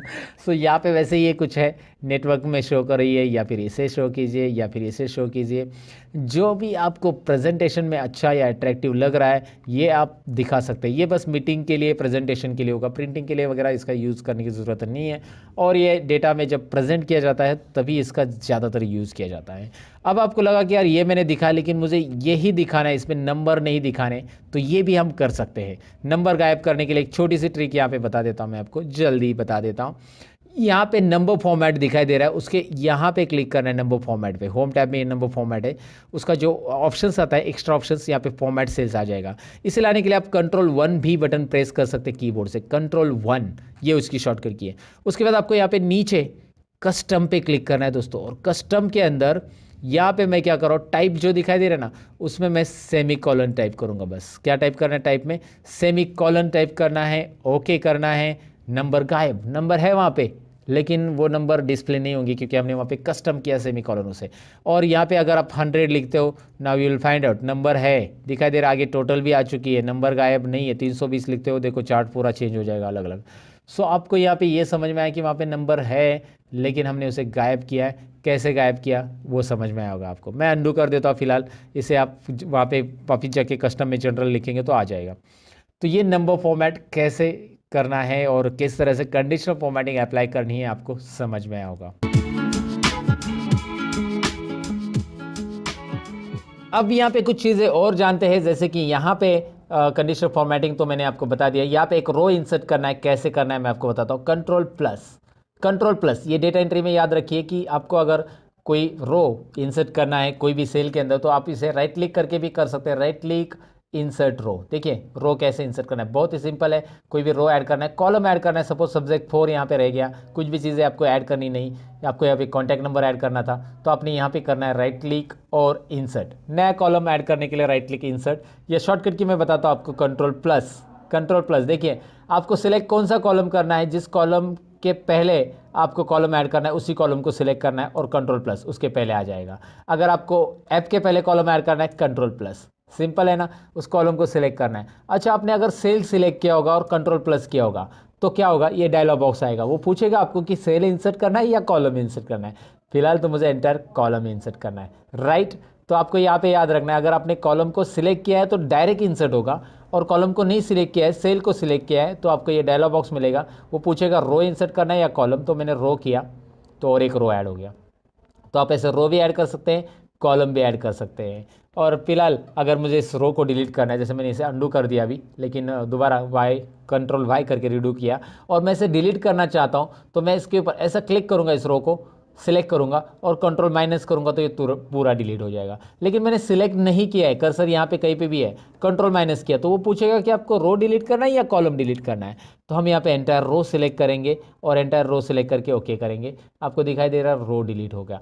कंट्रोल प्लस ऐड होगा, कंट्रोल माइनस डिलीट होगा। अगर आपने रो सिलेक्ट करके रखा है तो रो ऐड होगा, और आपने कॉलम सेलेक्ट किया है तो कॉलम ऐड होगा कंट्रोल प्लस से, और रो सिलेक्ट करके रखा है कंट्रोल माइनस किया तो रो डिलीट होगा, और कॉलम सिलेक्ट करके रखा है और कंट्रोल माइनस किया तो कॉलम डिलीट होगा। ये शॉर्टकट की याद रखना है। वैसे उसके लिए alt I C insert column ये एक शॉर्टकट की बनती है, और alt I R insert row ये भी एक शॉर्टकट की बनती है, जो कि मैंने आपको बता दिया। अभी आप डिसाइड कर लो आपको कौन सी शॉर्टकट की यूज़ करनी है, अल्ट आई सी करनी है, अल्ट आई आर करना है, व्हाटएवर, या कंट्रोल प्लस माइनस करना है।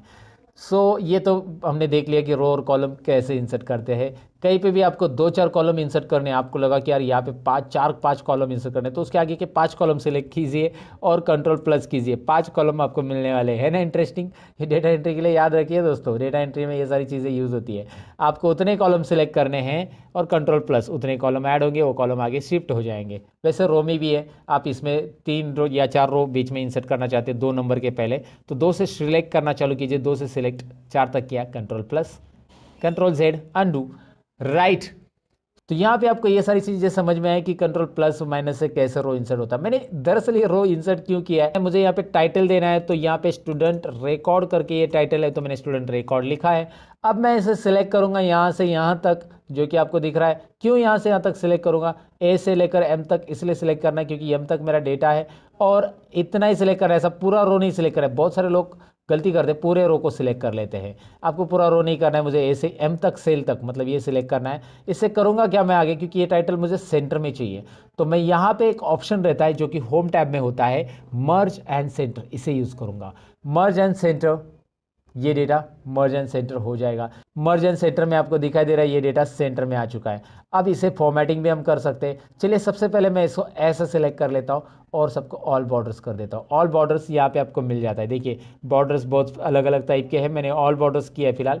तो ऑल बॉर्डर्स में ये सेल दिखाई दे रहा है। ये ऑल बॉर्डर्स करना क्यों ज़रूरी होता है, अगर आप ऑल बॉर्डर नहीं करेंगे तो भी डेटा रहेगा, लेकिन जब आप कंट्रोल पी करोगे प्रिंटिंग के लिए तो ये ध्यान में रखिए, मैंने ये बॉर्डर किया है उतना ही डेटा दिखाई दे रहा है, मतलब डेटा दिख रहा है और बॉर्डर के साथ दिख रहा है। अगर मैं बॉर्डर नहीं करता, मैं अंडू कर देता हूँ, control Z undo, control P, now look at here, data तो है लेकिन उसके लाइंस नहीं आ रही, क्योंकि ये जो लाइंस होती है ये ग्रिड लाइंस होती है दोस्तों, और ये ग्रिड लाइंस बस यहाँ पे कैलकुलेशंस के लिए आपको डिस्प्ले होगी। प्रिंटिंग के लिए आपको ऑल बॉर्डर्स यहाँ पे रखना चाहिए। वैसे प्रिंटिंग के टिप्स भी मैं इसी ट्यूटोरियल में बताने वाला हूँ। अब प्रिंटिंग में क्या टिप्स रहेंगे मैं आपको यहाँ पे सिंपली दिखा देता हूँ। यहाँ पे आप देखेंगे कि परसेंटेज तो कॉलम तक ही आ रहा है, आगे के 2 कॉलम आ ही नहीं रहे, रिजल्ट और ग्रेड, जो कि हमने अभी निकाला नहीं वैसे, लेकिन यहाँ पे आप देख सकते हैं कि रिजल्ट और ग्रेड ये कॉलम के बाहर जा रही है, एक छोटी सी डॉटेड लाइन दिख रही है। जब आप कंट्रोल पी करोगे तो ये डॉटेड लाइन यहाँ पे अपेयर हो जाती है, और प्रीव्यू आपको पता चलता है कि इसके इधर लेफ्ट साइड के जितने कॉलम है वही आने वाले, ये दोनों नहीं आने वाले। तो इसको कैसे फिट करेंगे आगे, आगे है दोस्तों, बने रहिएगा।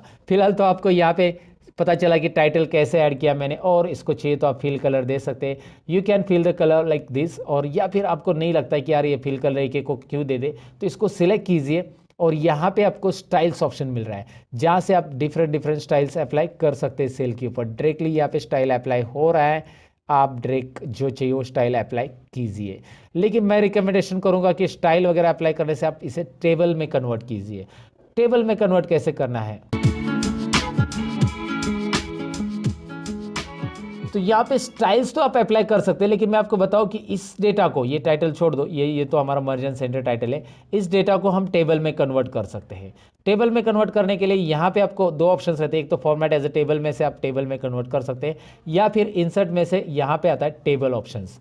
अब इस टेबल में कन्वर्ट करने के बेनिफिट होते हैं कि इस टेबल को नाम असाइन होता है, और यहाँ पे फॉर्मूला जो भी हम एक बार देंगे वो बार बार देने की जरूरत नहीं। मैं आपको दिखाता हूँ क्या होगा टेबल में कन्वर्ट करने का बेनिफिट। चलिए प्रैक्टिकली देखते हैं। फॉर्मेट एज ए टेबल में जाते हैं, यहाँ पे जो भी डिज़ाइन आपको पसंद है यहाँ से आप डिज़ाइन पिक करिए। आपको लगा ये डिज़ाइन पसंद है, वो पूछ रहा है कि where is the data for your table, and नीचे आपको एक ऑप्शन भी पूछ रहा है my table has a headers. तो मैंने ऑलरेडी उसे चेक किया है कि मेरे टेबल को हेडर है, ऑलरेडी हेडर है ना, मैंने लिखा है सीरियल नंबर नेम, और मैंने यहाँ पे ये जो है मेन सेंटर हेडिंग वो नहीं लिया, याद रखिए वो लेने की ज़रूरत नहीं टेबल कन्वर्ट करते समय। टेबल में यहाँ पे मैंने इसे रेंज को ऑलरेडी डिफाइन किया था पहले से, तो इसलिए वो रेंज आ चुकी है। आप बदलना चाहते हो तो इसे दोबारा आप सिलेक्ट कर सकते हैं, ऐसे नीचे और बढ़ाना चाहते हैं टेबल में तो और भी बढ़ा सकते हैं, वैसे ज़रूरी नहीं। फिलहाल ओके कीजिए, ये दिखाई दे रहा है आपको ये टेबल में कन्वर्ट हो चुका है। अब ये टेबल का बेनिफिट देखिए, एक तो कलर स्टाइल फॉर्मेटिंग अप्लाई हो चुका, दूसरा है कि यहाँ पे आपको एक ड्रॉप डाउन मिल रहा है जो कि फिल्टर अप्लाई हो रहा है। ये क्या होता है, डेटा फिल्टर करने का काम करता है, कैसे मैं आपको दिखाऊंगा। फिलहाल तो आप यहाँ पे देखिए इसका बेनिफिट और क्या है। जैसे ही सपोज मैं यहाँ पे टोटल को हटा देता हूँ, डिलीट कर देता हूँ, राइट। अब मैं यहाँ पे अल्ट इज इक्वल टू, ये एक फॉर्मूला लगाता हूँ जो कि आपको पता है, अल्ट इज इक्वल टू, और ये फॉर्मूला ऑटोमेटिक टेबल 2 में सब्जेक्ट 1 टू सब्जेक्ट 3 बता रहा है, ऑटोमेटिक वो बताएगा, वो उसके हिसाब से फॉर्मूला टेबल के हिसाब से एंटर करना है। एंटर करने के बाद आपको यहाँ पे ड्रैग करने की ज़रूरत नहीं पड़ेगी, राइट।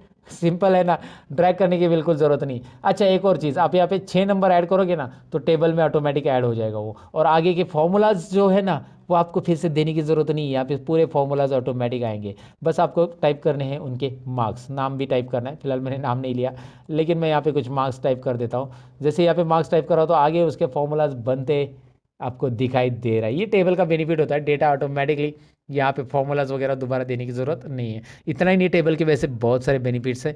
फिलहाल तो आपको मैंने बताया कि टेबल आपको फॉर्मेटिंग देता है रेडीमेड कैसे, और ये आपको यहाँ पे समझ में आया होगा। तो टेबल को अगर रिमूव करना है, बहुत सारे लोगों का ये सवाल भी रहता है कि टेबल मैंने अप्लाई किया, अभी मुझे नहीं चाहिए टेबल, ये फॉर्मेटिंग नहीं चाहिए, तो आप टेबल को रिमूव भी कर सकते हैं। इसके लिए आपको टेबल के लिए यहाँ पे एक टैब आता है, जब आप टेबल इंसर्ट करते हो तो एक डिज़ाइन टैब आता है। डिज़ाइन टैब में यहाँ पे एक ऑप्शन रहता है convert to range, convert to range. तो कन्वर्ट टू रेंज पे आप क्लिक कीजिए, और do you want to convert this table into the normal range, yes, ये हमें नॉर्मल रेंज में कन्वर्ट करना है, हमें नहीं चाहिए टेबल में, तो उसका फिल्टर हट जाएगा लेकिन फॉर्मेटिंग नहीं हटेगा।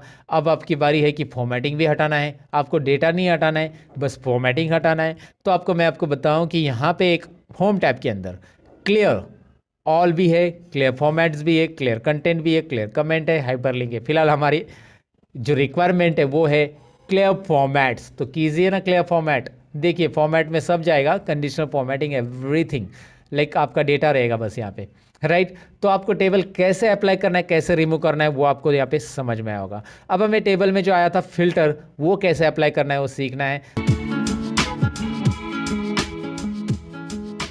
और साथ में सॉर्ट भी सीखना है। फिल्टर और सॉर्ट सीखेंगे उसके बाद ही हम यहाँ पे रिजल्ट का कैलकुलेशन करेंगे। फिलहाल ये रिजल्ट ऐसे रहने दीजिए, ये जो टाइप किया है मैंने। अब फिल्टर और सॉर्ट कैसे करेंगे, पहले इसे चलिए मैं कंट्रोल ए करता हूँ, अल्ट एच बी ए करता हूँ, अल्ट एच बी ए। क्या किया मैंने, अल्ट एच बी ए दिखाता हूँ। कंट्रोल ए मतलब सिलेक्ट ऑल, अल्ट प्रेस किया, होम टैब के लिए एच प्रेस किया, बी फॉर बॉर्डर्स, यहाँ पे देखिए बी फॉर बॉर्डर्स, ज़रा जूम करके देख लीजिए, बी फॉर बॉर्डर्स और A for all borders, right, alt H B A. ये शॉर्टकट कीज यूज़ करना सीखिएगा दोस्तों। तो अब आप यहाँ पे क्या करेंगे, हम फॉर्मेटिंग मैंने नहीं रखा है, मैं फिल्टर अप्लाई करना सबसे पहले बताऊंगा आपको। फिल्टर कैसे अप्लाई होता है, शॉर्टकट की alt A T, filter apply हो गया, जो कि टेबल हमने इंसर्ट किया था तभी फिल्टर आया था, right. So alt A T से यहाँ पे फिल्टर अप्लाई होता है, अल्ट ए टी दोबारा फिल्टर रिमूव करने के लिए, alt A T apply, alt A T remove, right. So alt A T से होता है, या डेटा में यहाँ पे आपको ऊपर फिल्टर ऑप्शन दिखाई दे रहा है, डेटा में फिल्टर ऑप्शन पे क्लिक कीजिए, आपको फिल्टर मिल जाता है, remove filter. Okay, home tab में भी फिल्टर है, हाँ दोस्तों, यहाँ पे देखिए होम टैब में राइट कॉर्नर में आपको सॉर्ट और फिल्टर ऑप्शन दिखाई देता है, जिसमें नीचे फिल्टर ऑप्शन दिखाई दे रहा है, जिस पे क्लिक करके आप यहाँ पे फिल्टर ले सकते हैं। तो आप फिल्टर सीख रहे हैं, डेटा के अंदर फिल्टर कैसे अप्लाई करना है ये तो देखा, लेकिन फिल्टर काम कैसे करेगा, यहाँ पे देखिए नेम ऑफ स्टूडेंट में आप चाहते हैं कि मुझे ए और बी का रिकॉर्ड दिखे, तो मैंने उस ड्रॉप डाउन पे फिल्टर का जो ड्रॉप डाउन एरो आता है नीचे, डाउन एरो, उस पर क्लिक किया और यहाँ पे बी और सी का, मतलब जो भी स्टूडेंट का देखना चाहते हैं, अनचेक किया सबको, और बी और सी का रिकॉर्ड चेक कर दिया। अब सबको अनचेक किया, बी और सी को चेक किया, तो बी और सी का रिकॉर्ड आपको दिखाई देगा। सिंपल है ना, बहुत सिंपल है। आपको बस यहाँ पे सिलेक्ट ऑल करना है, तो सिलेक्ट ऑल, सभी का रिकॉर्ड आएगा। आप यहाँ पे क्लिक कीजिए और जो रिकॉर्ड आपको चाहिए यहाँ से आप रख सकते हैं। चलिए एक काम कर देते हैं, हम यहाँ पे कुछ नाम मैं लिखता हूँ। तो यहाँ पे मैंने कुछ नाम लिखे और नाम के अकॉर्डिंग मैं फिल्टर करना चाहता हूँ। यहाँ पे है टेक्स्ट फिल्टर्स, नाम के अकॉर्डिंग फिल्टर करने के लिए।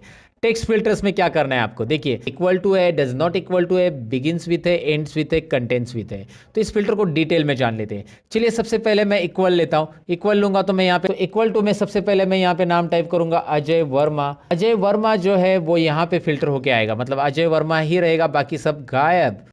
यहाँ पे आपको ऑप्शन आएगा फिल्टर के अंदर, clear filter from name of student, तो क्लियर कीजिए फिल्टर को।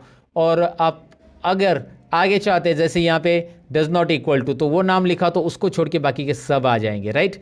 बिगिंस विथ लेते, चलिए begins with A, begins with A मतलब ए नाम के आ रहे हैं सभी, ए नाम से जिनका शुरुआत हो रहा है वो सभी आ रहे हैं। So clear filter. अगर आप, मैं यहाँ पे देखना चाहता हूँ बिगिंस विथ आर, तो आर आ जाएगा जो भी है। एंड्स विथ चाहिए, एंड्स विथ ए, तो यहाँ पे ए नाम से एंड होने वाले देखिए कौन कौन है, 3 लोग हैं, राइट।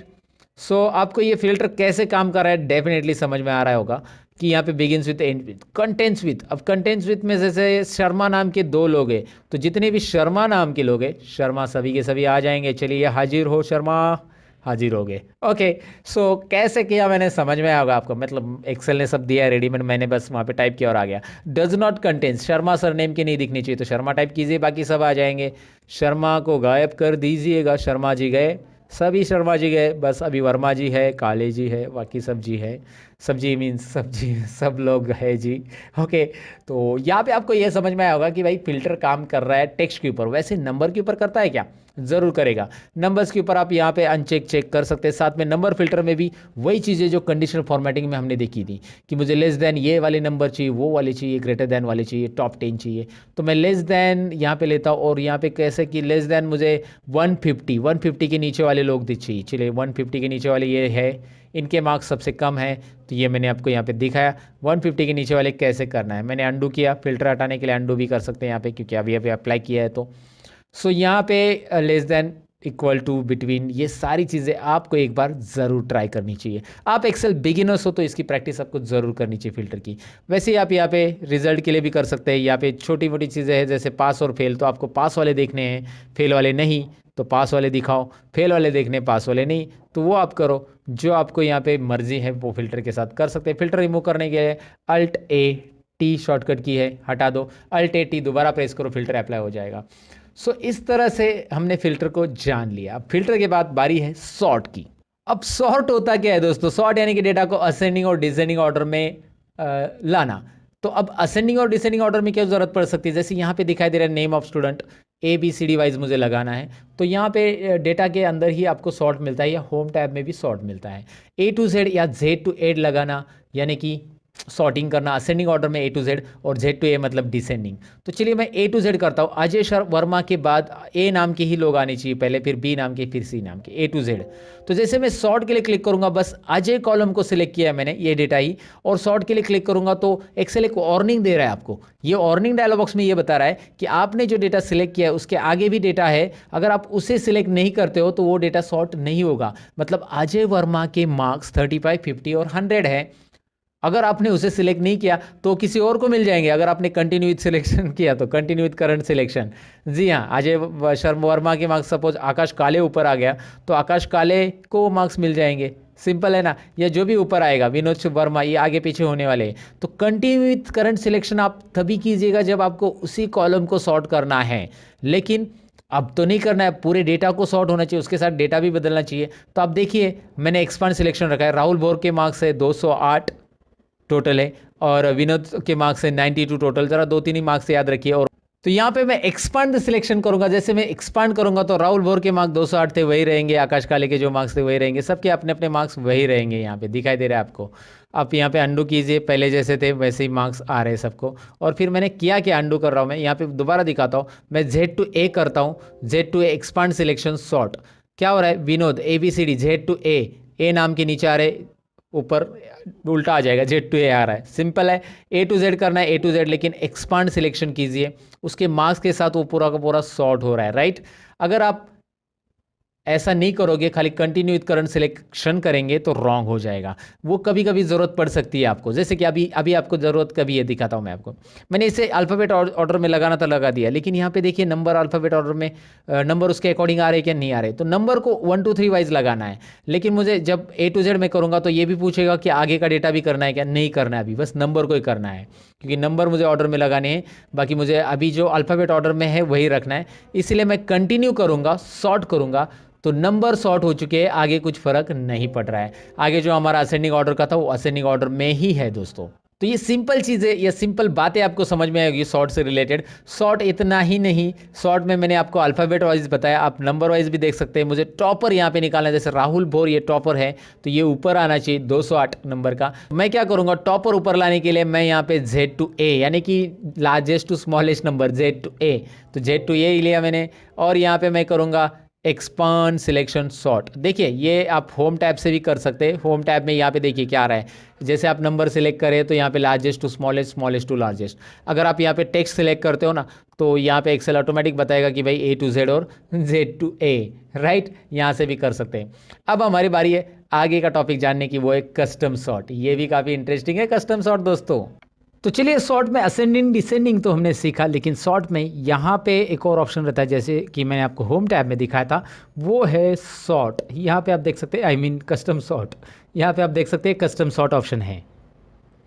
अब इसे कैसे करेंगे, इसके लिए मैंने यहाँ पे एक और शीट 2 में डेटा लिया है जो कि आपको दिखाई दे रहा है। अब मैं करूँगा क्या, यहाँ पे मैंने डिपार्टमेंट लिखा है, शॉर्ट में लिखा है डिपार्टमेंट, आप ऐसा पूरा भी लिख सकते हैं। चलिए मैंने लिख दिया। तो अब मुझे करना क्या है कि ये डिपार्टमेंट वाइज सॉर्ट करना है, यानी कि सेल्स और परचेस को अरेंज करना है ये डिसेंडिंग ऑर्डर में, यानी कि सेल्स ऊपर आना चाहिए और परचेस नीचे। डिसेंडिंग ऑर्डर में ऐसे होगा ना, क्योंकि पी पहले आता है अल्फ़ाबेट और एस बाद में आता है।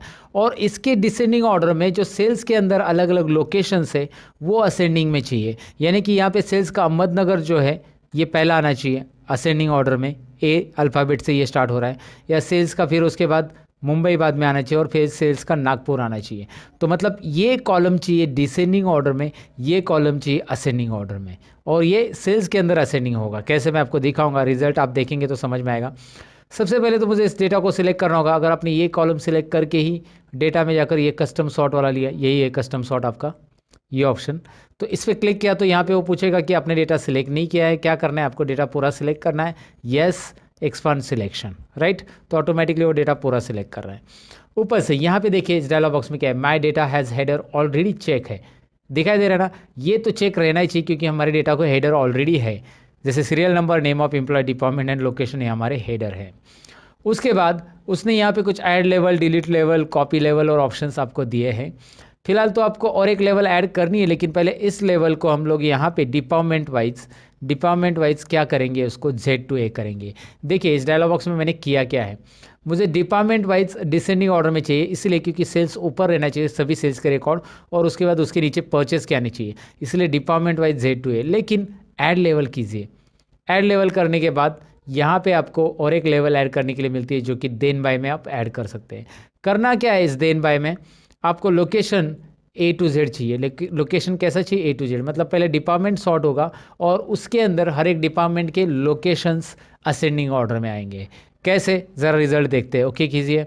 अब आपको दिख रहा है डिपार्टमेंट डिसेंडिंग ऑर्डर में सॉर्ट हो रहा है, सेल्स पहले आ चुका है और परचेस, लेकिन उस हर एक डिपार्टमेंट के ग्रुप में देखिए यहाँ पे उस डिपार्टमेंट के अंदर जितने भी लोकेशन आ रहे हैं वो असेंडिंग में है। जैसे अहमदनगर सबसे ऊपर आ रहा है, फिर मुंबई आ रहा है, फिर एन, है ना, अल्फ़ाबेट वाइज में। यहाँ पे भी देखिए परचेस में अहमदनगर, फिर पुणे और शिरूर, ए देन पी और यस अल्फ़ाबेट। तो ये इस ग्रुप के अंदर, परचेस ग्रुप के अंदर ये असेंडिंग ऑर्डर में आ चुका है।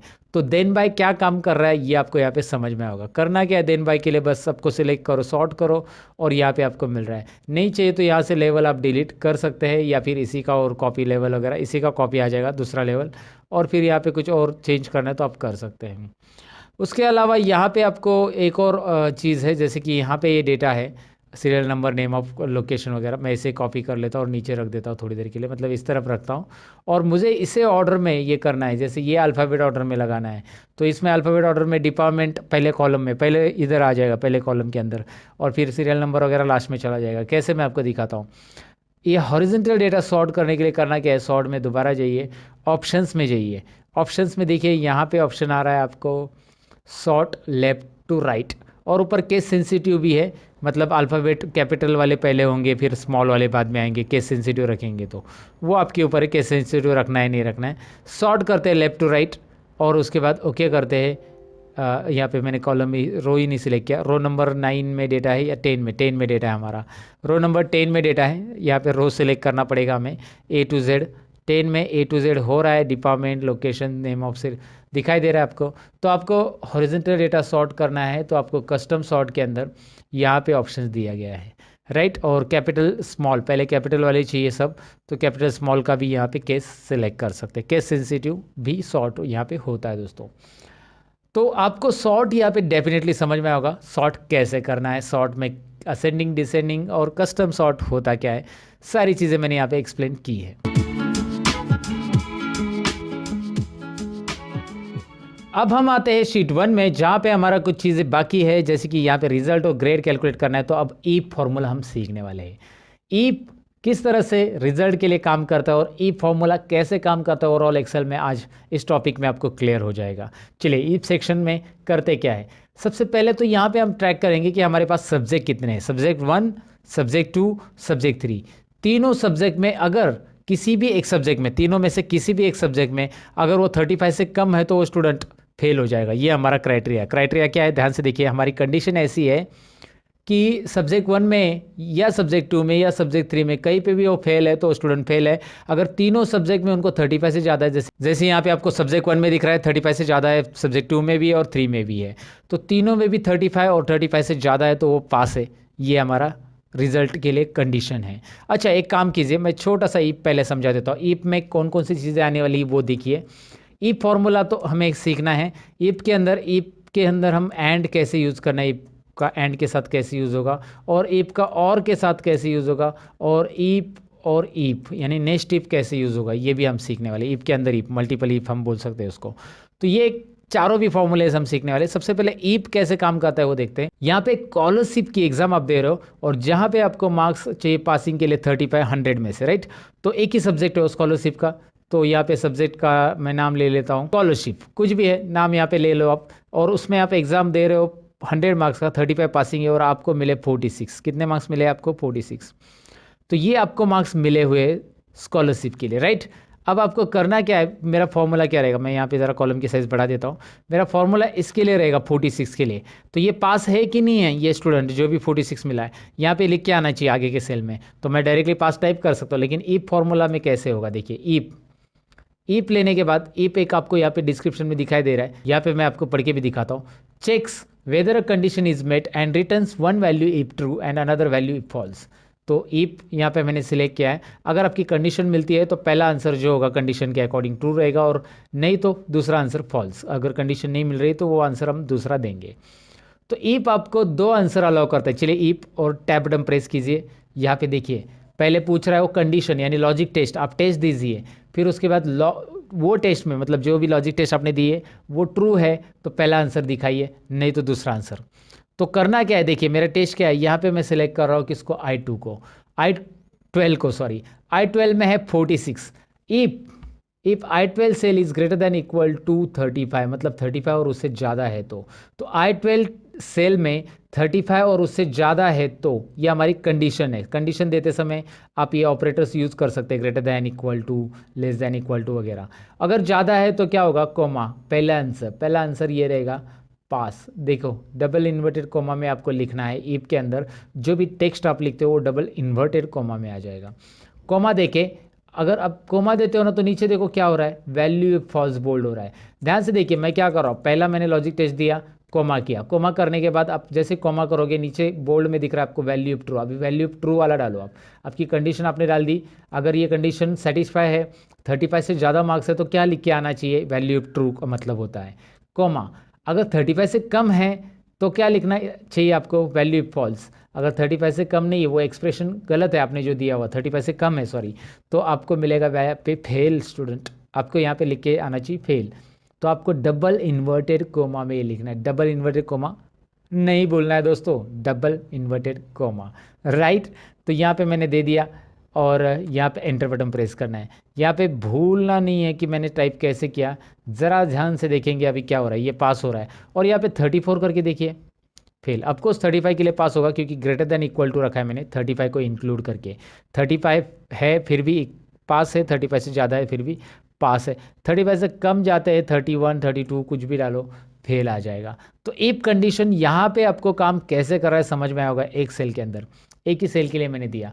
तो इफ इस तरह से देते हैं दोस्तों, इफ कंडीशन आपको दो आंसर अलाउ करता है। अगर आपकी कंडीशन सही है यहाँ पे दी हुई तो पहला आंसर रिटर्न करेगा, नहीं तो अगर कंडीशन नहीं मिल रही है, 35 से कम है यहाँ पे और 35 से ज़्यादा अगर है तो पास, ज़्यादा नहीं है तो फेल, राइट। कंडीशन नहीं मिल रही है तो फेल, वैल्यू फॉल्स। तो इस तरह से मैंने आपको बताया कि यहाँ पे कैसे हम ई फॉर्मूला अप्लाई कर सकते हैं, डेफिनेटली आपको समझा होगा ये।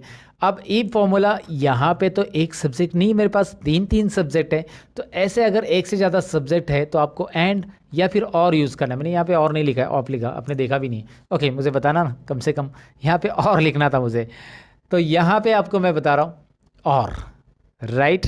तो यहाँ पे एक से ज़्यादा अगर सब्जेक्ट है तो इफ एंड और इफ और इन दोनों में से एक यूज़ कर सकते हैं। पहले मैं आपको इफ एंड की मदद से कैसे निकालना है ये रिजल्ट मैं दिखाता हूँ। Is equal to if open bracket. अब एंड क्यों यूज़ करना है, क्योंकि इफ आपको अलाउ करता है एक ही लॉजिक टेस्ट देने के लिए और एक ही यहाँ पे क्राइटेरिया दे सकते हैं। लेकिन अगर आप एंड यूज़ करते हो फॉर्मूला में तो आप लॉजिक 1, लॉजिक 2, लॉजिक 3, 4 ऐसे बहुत सारी लॉजिक दे सकते हैं। तो सबसे पहले यहाँ पे करेंगे क्या, सब्जेक्ट 1 की सेल यानी कि यहाँ पे आएगी C3 दिखाई दे रहा है आपको, ये C3 सेल हमारी रहेगी और C3 यहाँ पे आ चुका है सब्जेक्ट 1 की, क्योंकि उसे रिस्पेक्टिव में जो लेफ्ट साइड में सेल है वही हमने लिए है। दिखाई दे रहा है आपको C3 यहाँ पे आ चुका है। If C3 is greater than equal to 35, greater than equal to क्यों, क्योंकि हमें कंडीशन देना है एंड की तरह। मैं आपको समझाता हूँ एंड यूज़ करने के बाद आपको ग्रेटर देन इक्वल टू ही क्यों लेना है, क्योंकि हम चेक करेंगे कि तीनों सब्जेक्ट में पास है तो ही पास देंगे, राइट। तो पहली कंडीशन दी हमने C3 is greater than equal to 35, comma again यहाँ पे सब्जेक्ट 2 कौन सा है, D3 है, D3 is greater than equal to 35।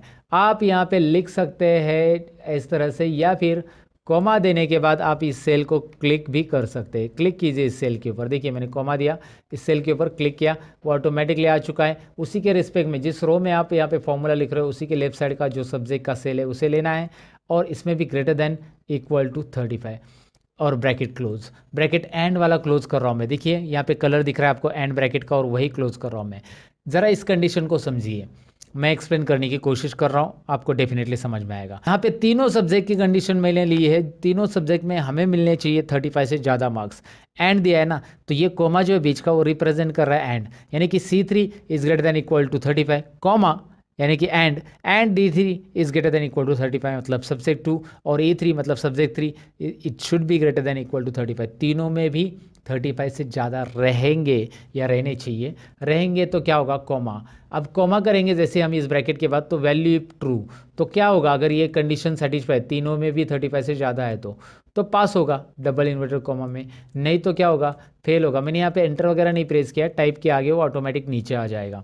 आपको एंटर यहाँ पे प्रेस नहीं करना है, बिल्कुल कोई ज़रूरत नहीं फार्मूला में आपको कोई एंटर वगैरह ऐड करने की, बस टाइप करते जाइए, फार्मूला ऑटोमेटिक अपने आप नीचे आता है आगे, अगर नहीं जा रहा है तो लॉजिक टेस्ट क्या है, देखिए तीनों सब्जेक्ट में ग्रेटर देन 35 है तो पास, नहीं तो फेल। एंड का कंडीशन यही काम कर रहा है। एंटर कीजिए, एंटर कीजिए, यहाँ पे रिजल्ट आपको मिल रहा है। Are you getting? Look at here, pass pass दोनों भी है, क्योंकि तीनों सब्जेक्ट में 35 से ज़्यादा है। यहाँ पे तो ऑफकोर्स 100 ही है, और यहाँ पे देखेंगे तो 35 से कम है किसी ना किसी सब्जेक्ट में। ये तो तीनों सब्जेक्ट में फेल है, लगभग एक सब्जेक्ट में पास है यहाँ पे 35। और यहाँ पे देखिए ये पास होता है कि नहीं होता है, अभी दिखाता हूँ मैं आपको। हो गया पास, राइट। तो तीनों में आपको 35 या 35 से ज़्यादा मार्क्स है तो ही पास होगा, नहीं तो फेल बताएगा। ये हमारा एंड का कहना था। एंड उस तरह से काम करता है जैसे यहाँ पे सारी चीज़ें कंपलसरी होती है एंड के अंदर दी हुई, तो कंपल्शन का काम करता है। जैसे एग्जांपल लो ना, आप अगर कोई ड्राइविंग लाइसेंस निकालने जाते हो और वहाँ पे आपको बोला कि आधार कार्ड और पैन कार्ड दोनों भी चाहिए, मतलब मैं एग्जांपल बता रहा हूँ, तो दोनों भी चाहिए, दोनों कंडीशन है तो ही आपका ड्राइविंग लाइसेंस निकलेगा। यानी कि जहाँ पे दोनों चीज़ें कंपलसरी है या जितनी भी चीज़ें दी हुई कंपलसरी है वो होता है एंड। तो वो क्या बोलेंगे आपको, आपका ड्राइविंग लाइसेंस निकालना है आपको तो आधार कार्ड और पैन कार्ड, और बोलेंगे क्या बोलेंगे, और आधार कार्ड और पैन कार्ड, यानी एंड, राइट। तो वैसे ही अगर आपको और के साथ रिजल्ट निकालना है, और मतलब क्या होता है, ऑप्शनल, राइट। तो और के साथ निकालना है तो कंडीशन क्या रहेगी, मैं दिखाता हूँ। यहाँ पे एक कॉलम इंसर्ट करना है, जो कि मैंने आपको बताया कॉलम कैसे इंसर्ट करना है ऑलरेडी। राइट क्लिक करके इंसर्ट, यहाँ पे रिजल्ट 2 नाम देते हैं हम इसका। तो यहाँ पे इफ और ओपन ब्रैकेट के बाद मैं और लिखूंगा, और से भी आंसर सही आएगा दोस्तों, जी हाँ सही आएगा। लेकिन आप बोलोगे कैसे, कंडीशन में हम चेंज करने वाले हैं। सब्जेक्ट 1 की कंडीशन में हम लेंगे लेस देन 35। अब ऐसा क्यों, मैं आपको समझाता हूँ। चलिए यहाँ पे पहले फॉर्मूला टाइप कर देते हैं।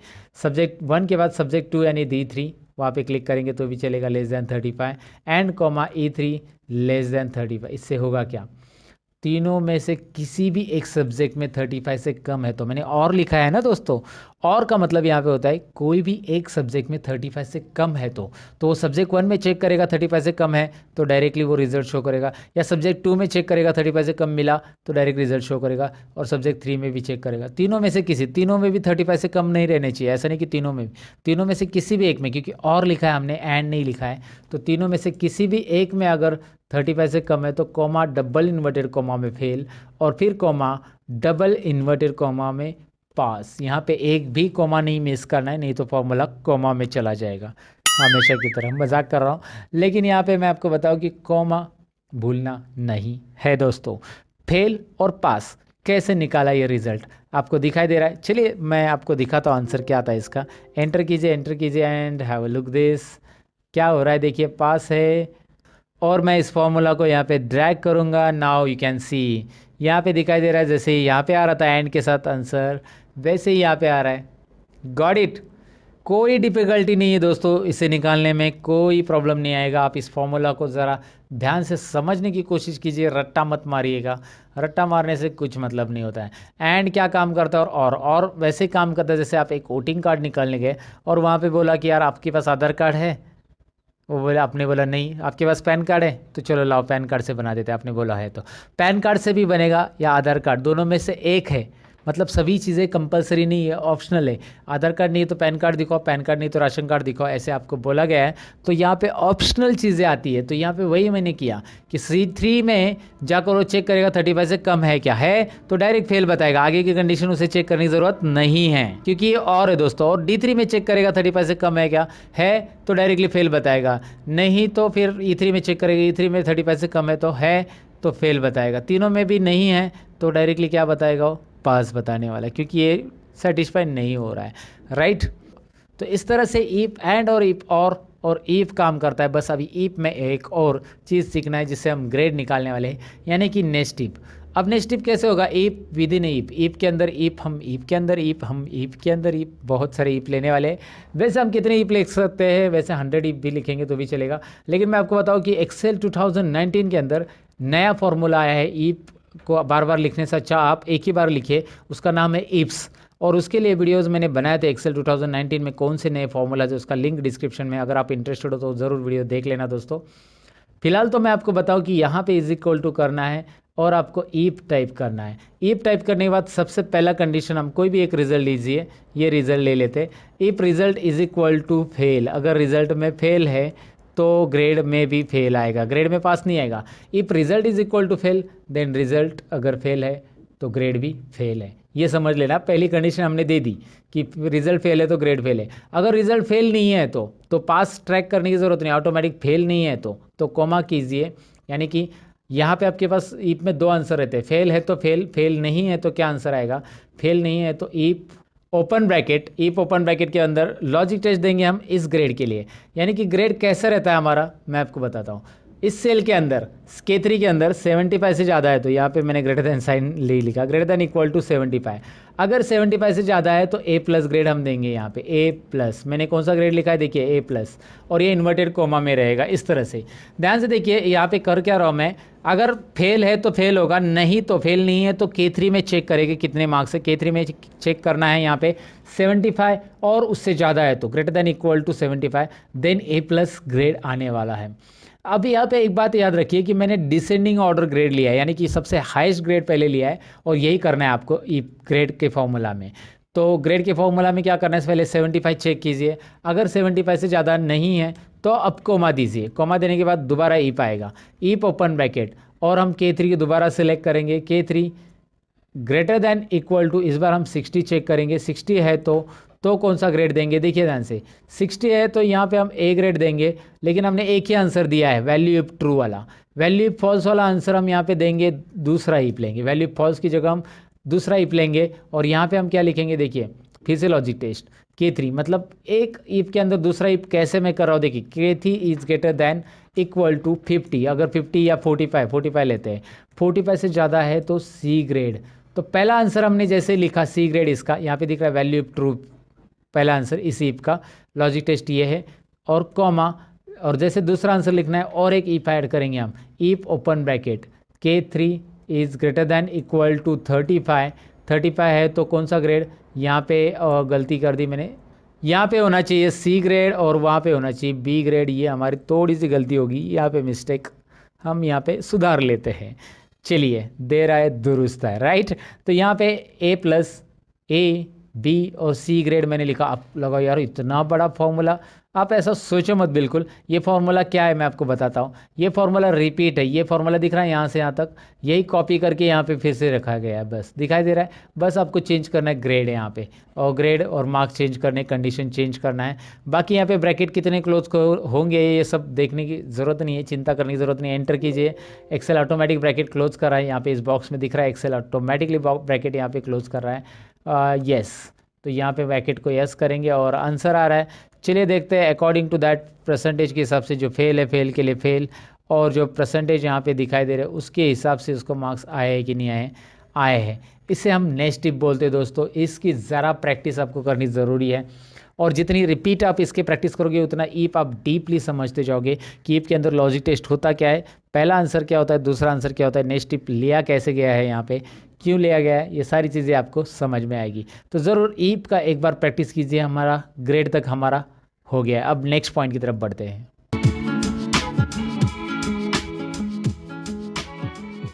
तो नेक्स्ट पॉइंट ये है कि हमने इस पे रिजल्ट तो कर लिया, अब हमारा नेक्स्ट पॉइंट है चार्ट्स। जी हाँ, चार्ट्स को डिटेल में समझ लेते हैं।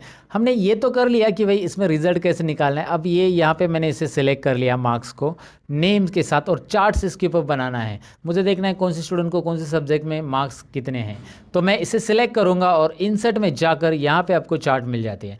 बहुत सारे चार्ट के अलग अलग ऑप्शन आपको यहाँ पे मिलेंगे, बहुत सारे चार्ट्स के अलग अलग ऑप्शन आपको यहाँ पे मिलेंगे, कॉलम चार्ट वगैरह वगैरह सब है।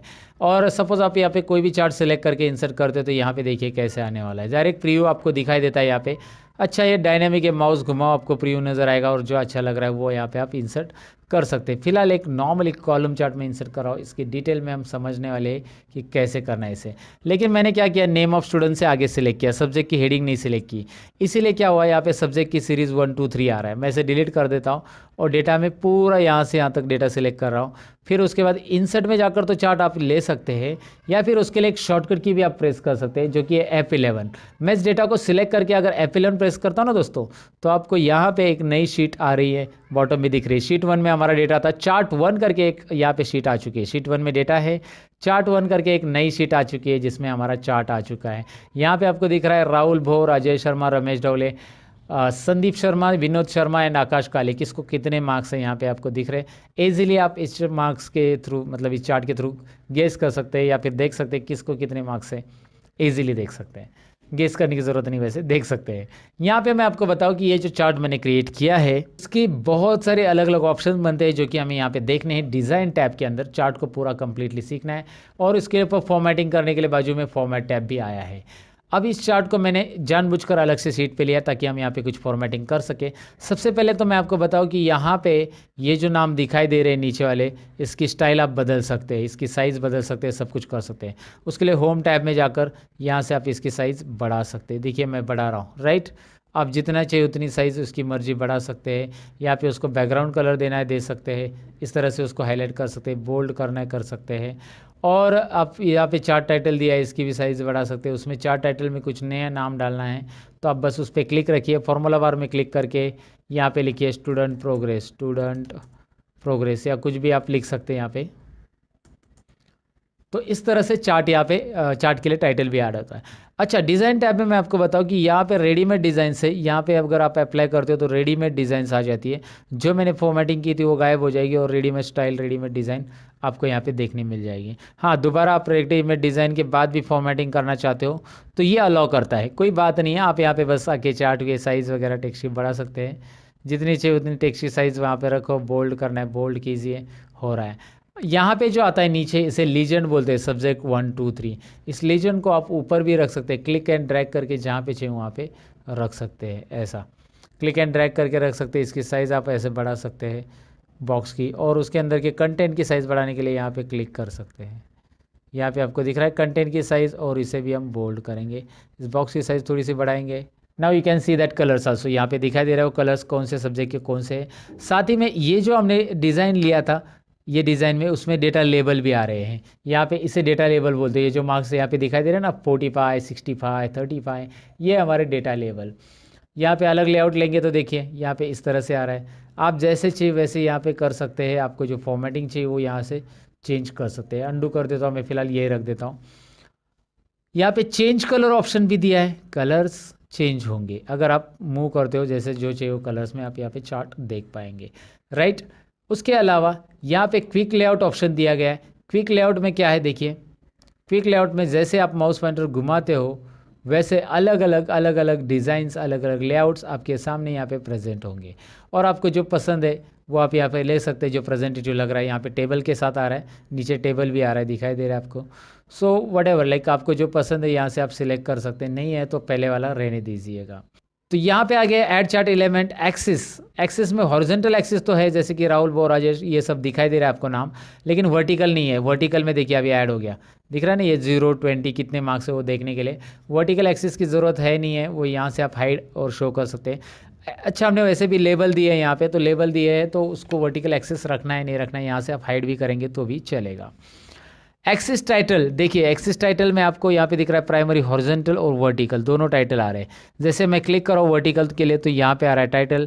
इसमें क्या करना है, मार्क्स आपको फॉर्मूला बार में लिखना है, एंटर कर देना है, और इसकी साइज़ बढ़ानी है तो आप यहाँ से बढ़ा सकते हैं इस तरह से। इंटरेस्टिंग है ना? ओके, बहुत ही इंटरेस्टिंग है, कोई डिफ़िकल्टी नहीं है।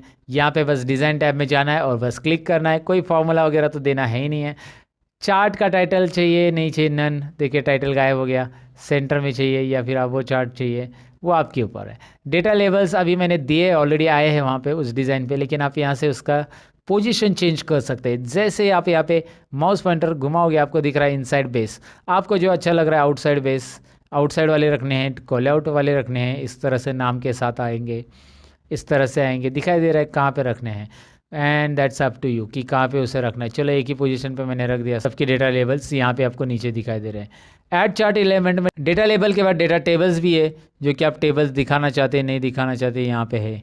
विथ लीजन विदाउट लीजन है, यानी कलर्स नीचे आते हुए दिखाई देंगे। देखो नीचे जैसे इसमें लिखा विथ लीजन, तो नीचे लीजन की के साथ आ रहे, नो लीजन कलर के साथ नहीं आ रहे। यहाँ पे ग्रिड लाइन से साथ में ग्रिड लाइंस को शो करना है वगैरह, यहाँ से आप कर सकते हैं। एरर्स की अभी हमें चेक नहीं करना है, लेकिन ग्रिड लाइन वगैरह दिखाना है तो आप यहाँ से ग्रिड लाइन देख सकते हैं। बहुत सारी ग्रिड लाइन अप्लाई कर सकते हैं बैकग्राउंड में। और साथ में लीजन का पोजीशन भी आप डिसाइड कर सकते हैं, राइट में रखना है, टॉप में रखना है, बॉटम में रखना है, लेफ्ट में रखना है, बॉटम में रखना है। यहाँ पे लीजेंट आपको दिखाई दे रहा है, जैसे मैं मूव कर रहा हूँ, राइट में चाहिए तो राइट में, टॉप में चाहिए तो टॉप में। ये लीजेंट हम बोलते हैं इसे, इसे आप माउस से ड्रैग करके भी रख सकते हैं। तो ये चार्ट के एलिमेंट है, बेसिक लेवल पे इसे देखना है, सीखना है।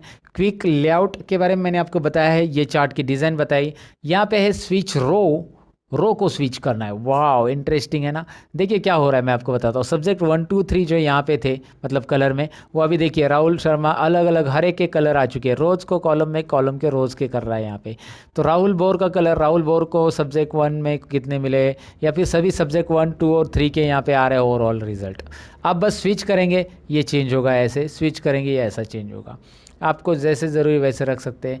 सिलेक्ट डेटा में जाइए, सिलेक्ट डेटा में यहाँ पे आपको डेटा कम करना है। जैसे आपको यहाँ पे 4 ही स्टूडेंट का डेटा लेना था, अब आपके पास 4 ही स्टूडेंट का रिकॉर्ड है। समझ में आपको? सिलेक्ट डेटा में जाकर डेटा आप बदल सकते हैं, जो डेटा आपको यहाँ पे और बढ़ाना है तो और बढ़ाएंगे। यहाँ पे सिलेक्ट डेटा का बहुत बड़ा काम रहता है जब आप एमआईएस रिपोर्ट जनरेट करते हो, और चार्ट का भी बहुत बड़ा काम रहता है। सिलेक्ट डेटा, स्विच रोज, ये सारी चीज़ें वहाँ पे यूज़ होती हैं।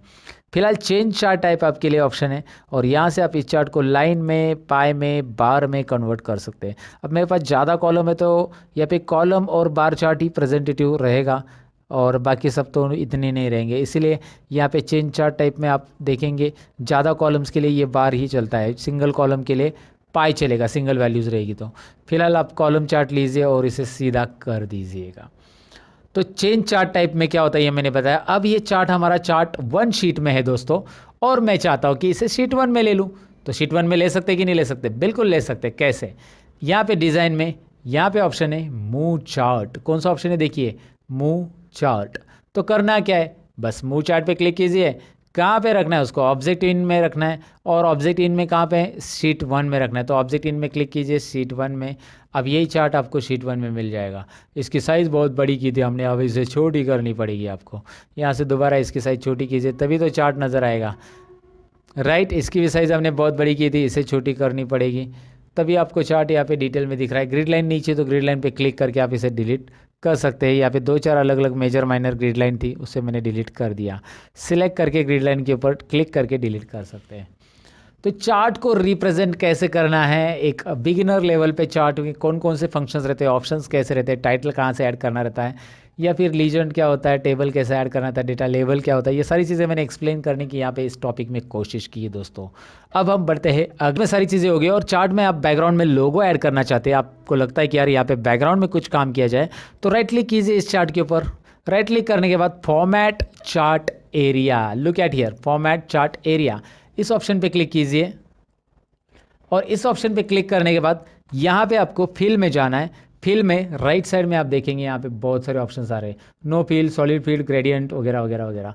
तो आपको पिक्चर लेना है तो पिक्चर लीजिए, ग्रेडियंट पैटर्न लेना है तो पैटर्न लीजिए। यहाँ से अलग अलग पैटर्न आपको बैकग्राउंड में नज़र आएंगे। इंटरेस्टिंग पैटर्न है, आप जो देना चाहते हो दे सकते हैं प्रेजेंटेशन के लिए।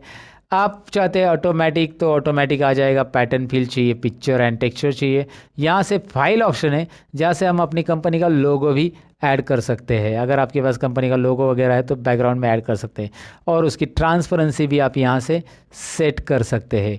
मतलब आपका लोगो बहुत ही डार्क है, so you can do it like this. Okay, so ये डेटा के ऊपर काम करने के लिए इंटरेस्टिंग चीज़ें मैंने आपको बता दी है। सो ये डेटा चार्ट में लेकर किस तरह से चार्ट के ऊपर काम करना है मैंने आपको बता दिया। लोगो बैकग्राउंड में कैसे ऐड करना है, कलर्स एंड ऑल। तो ये था चार्ट फॉर बिगिनर्स।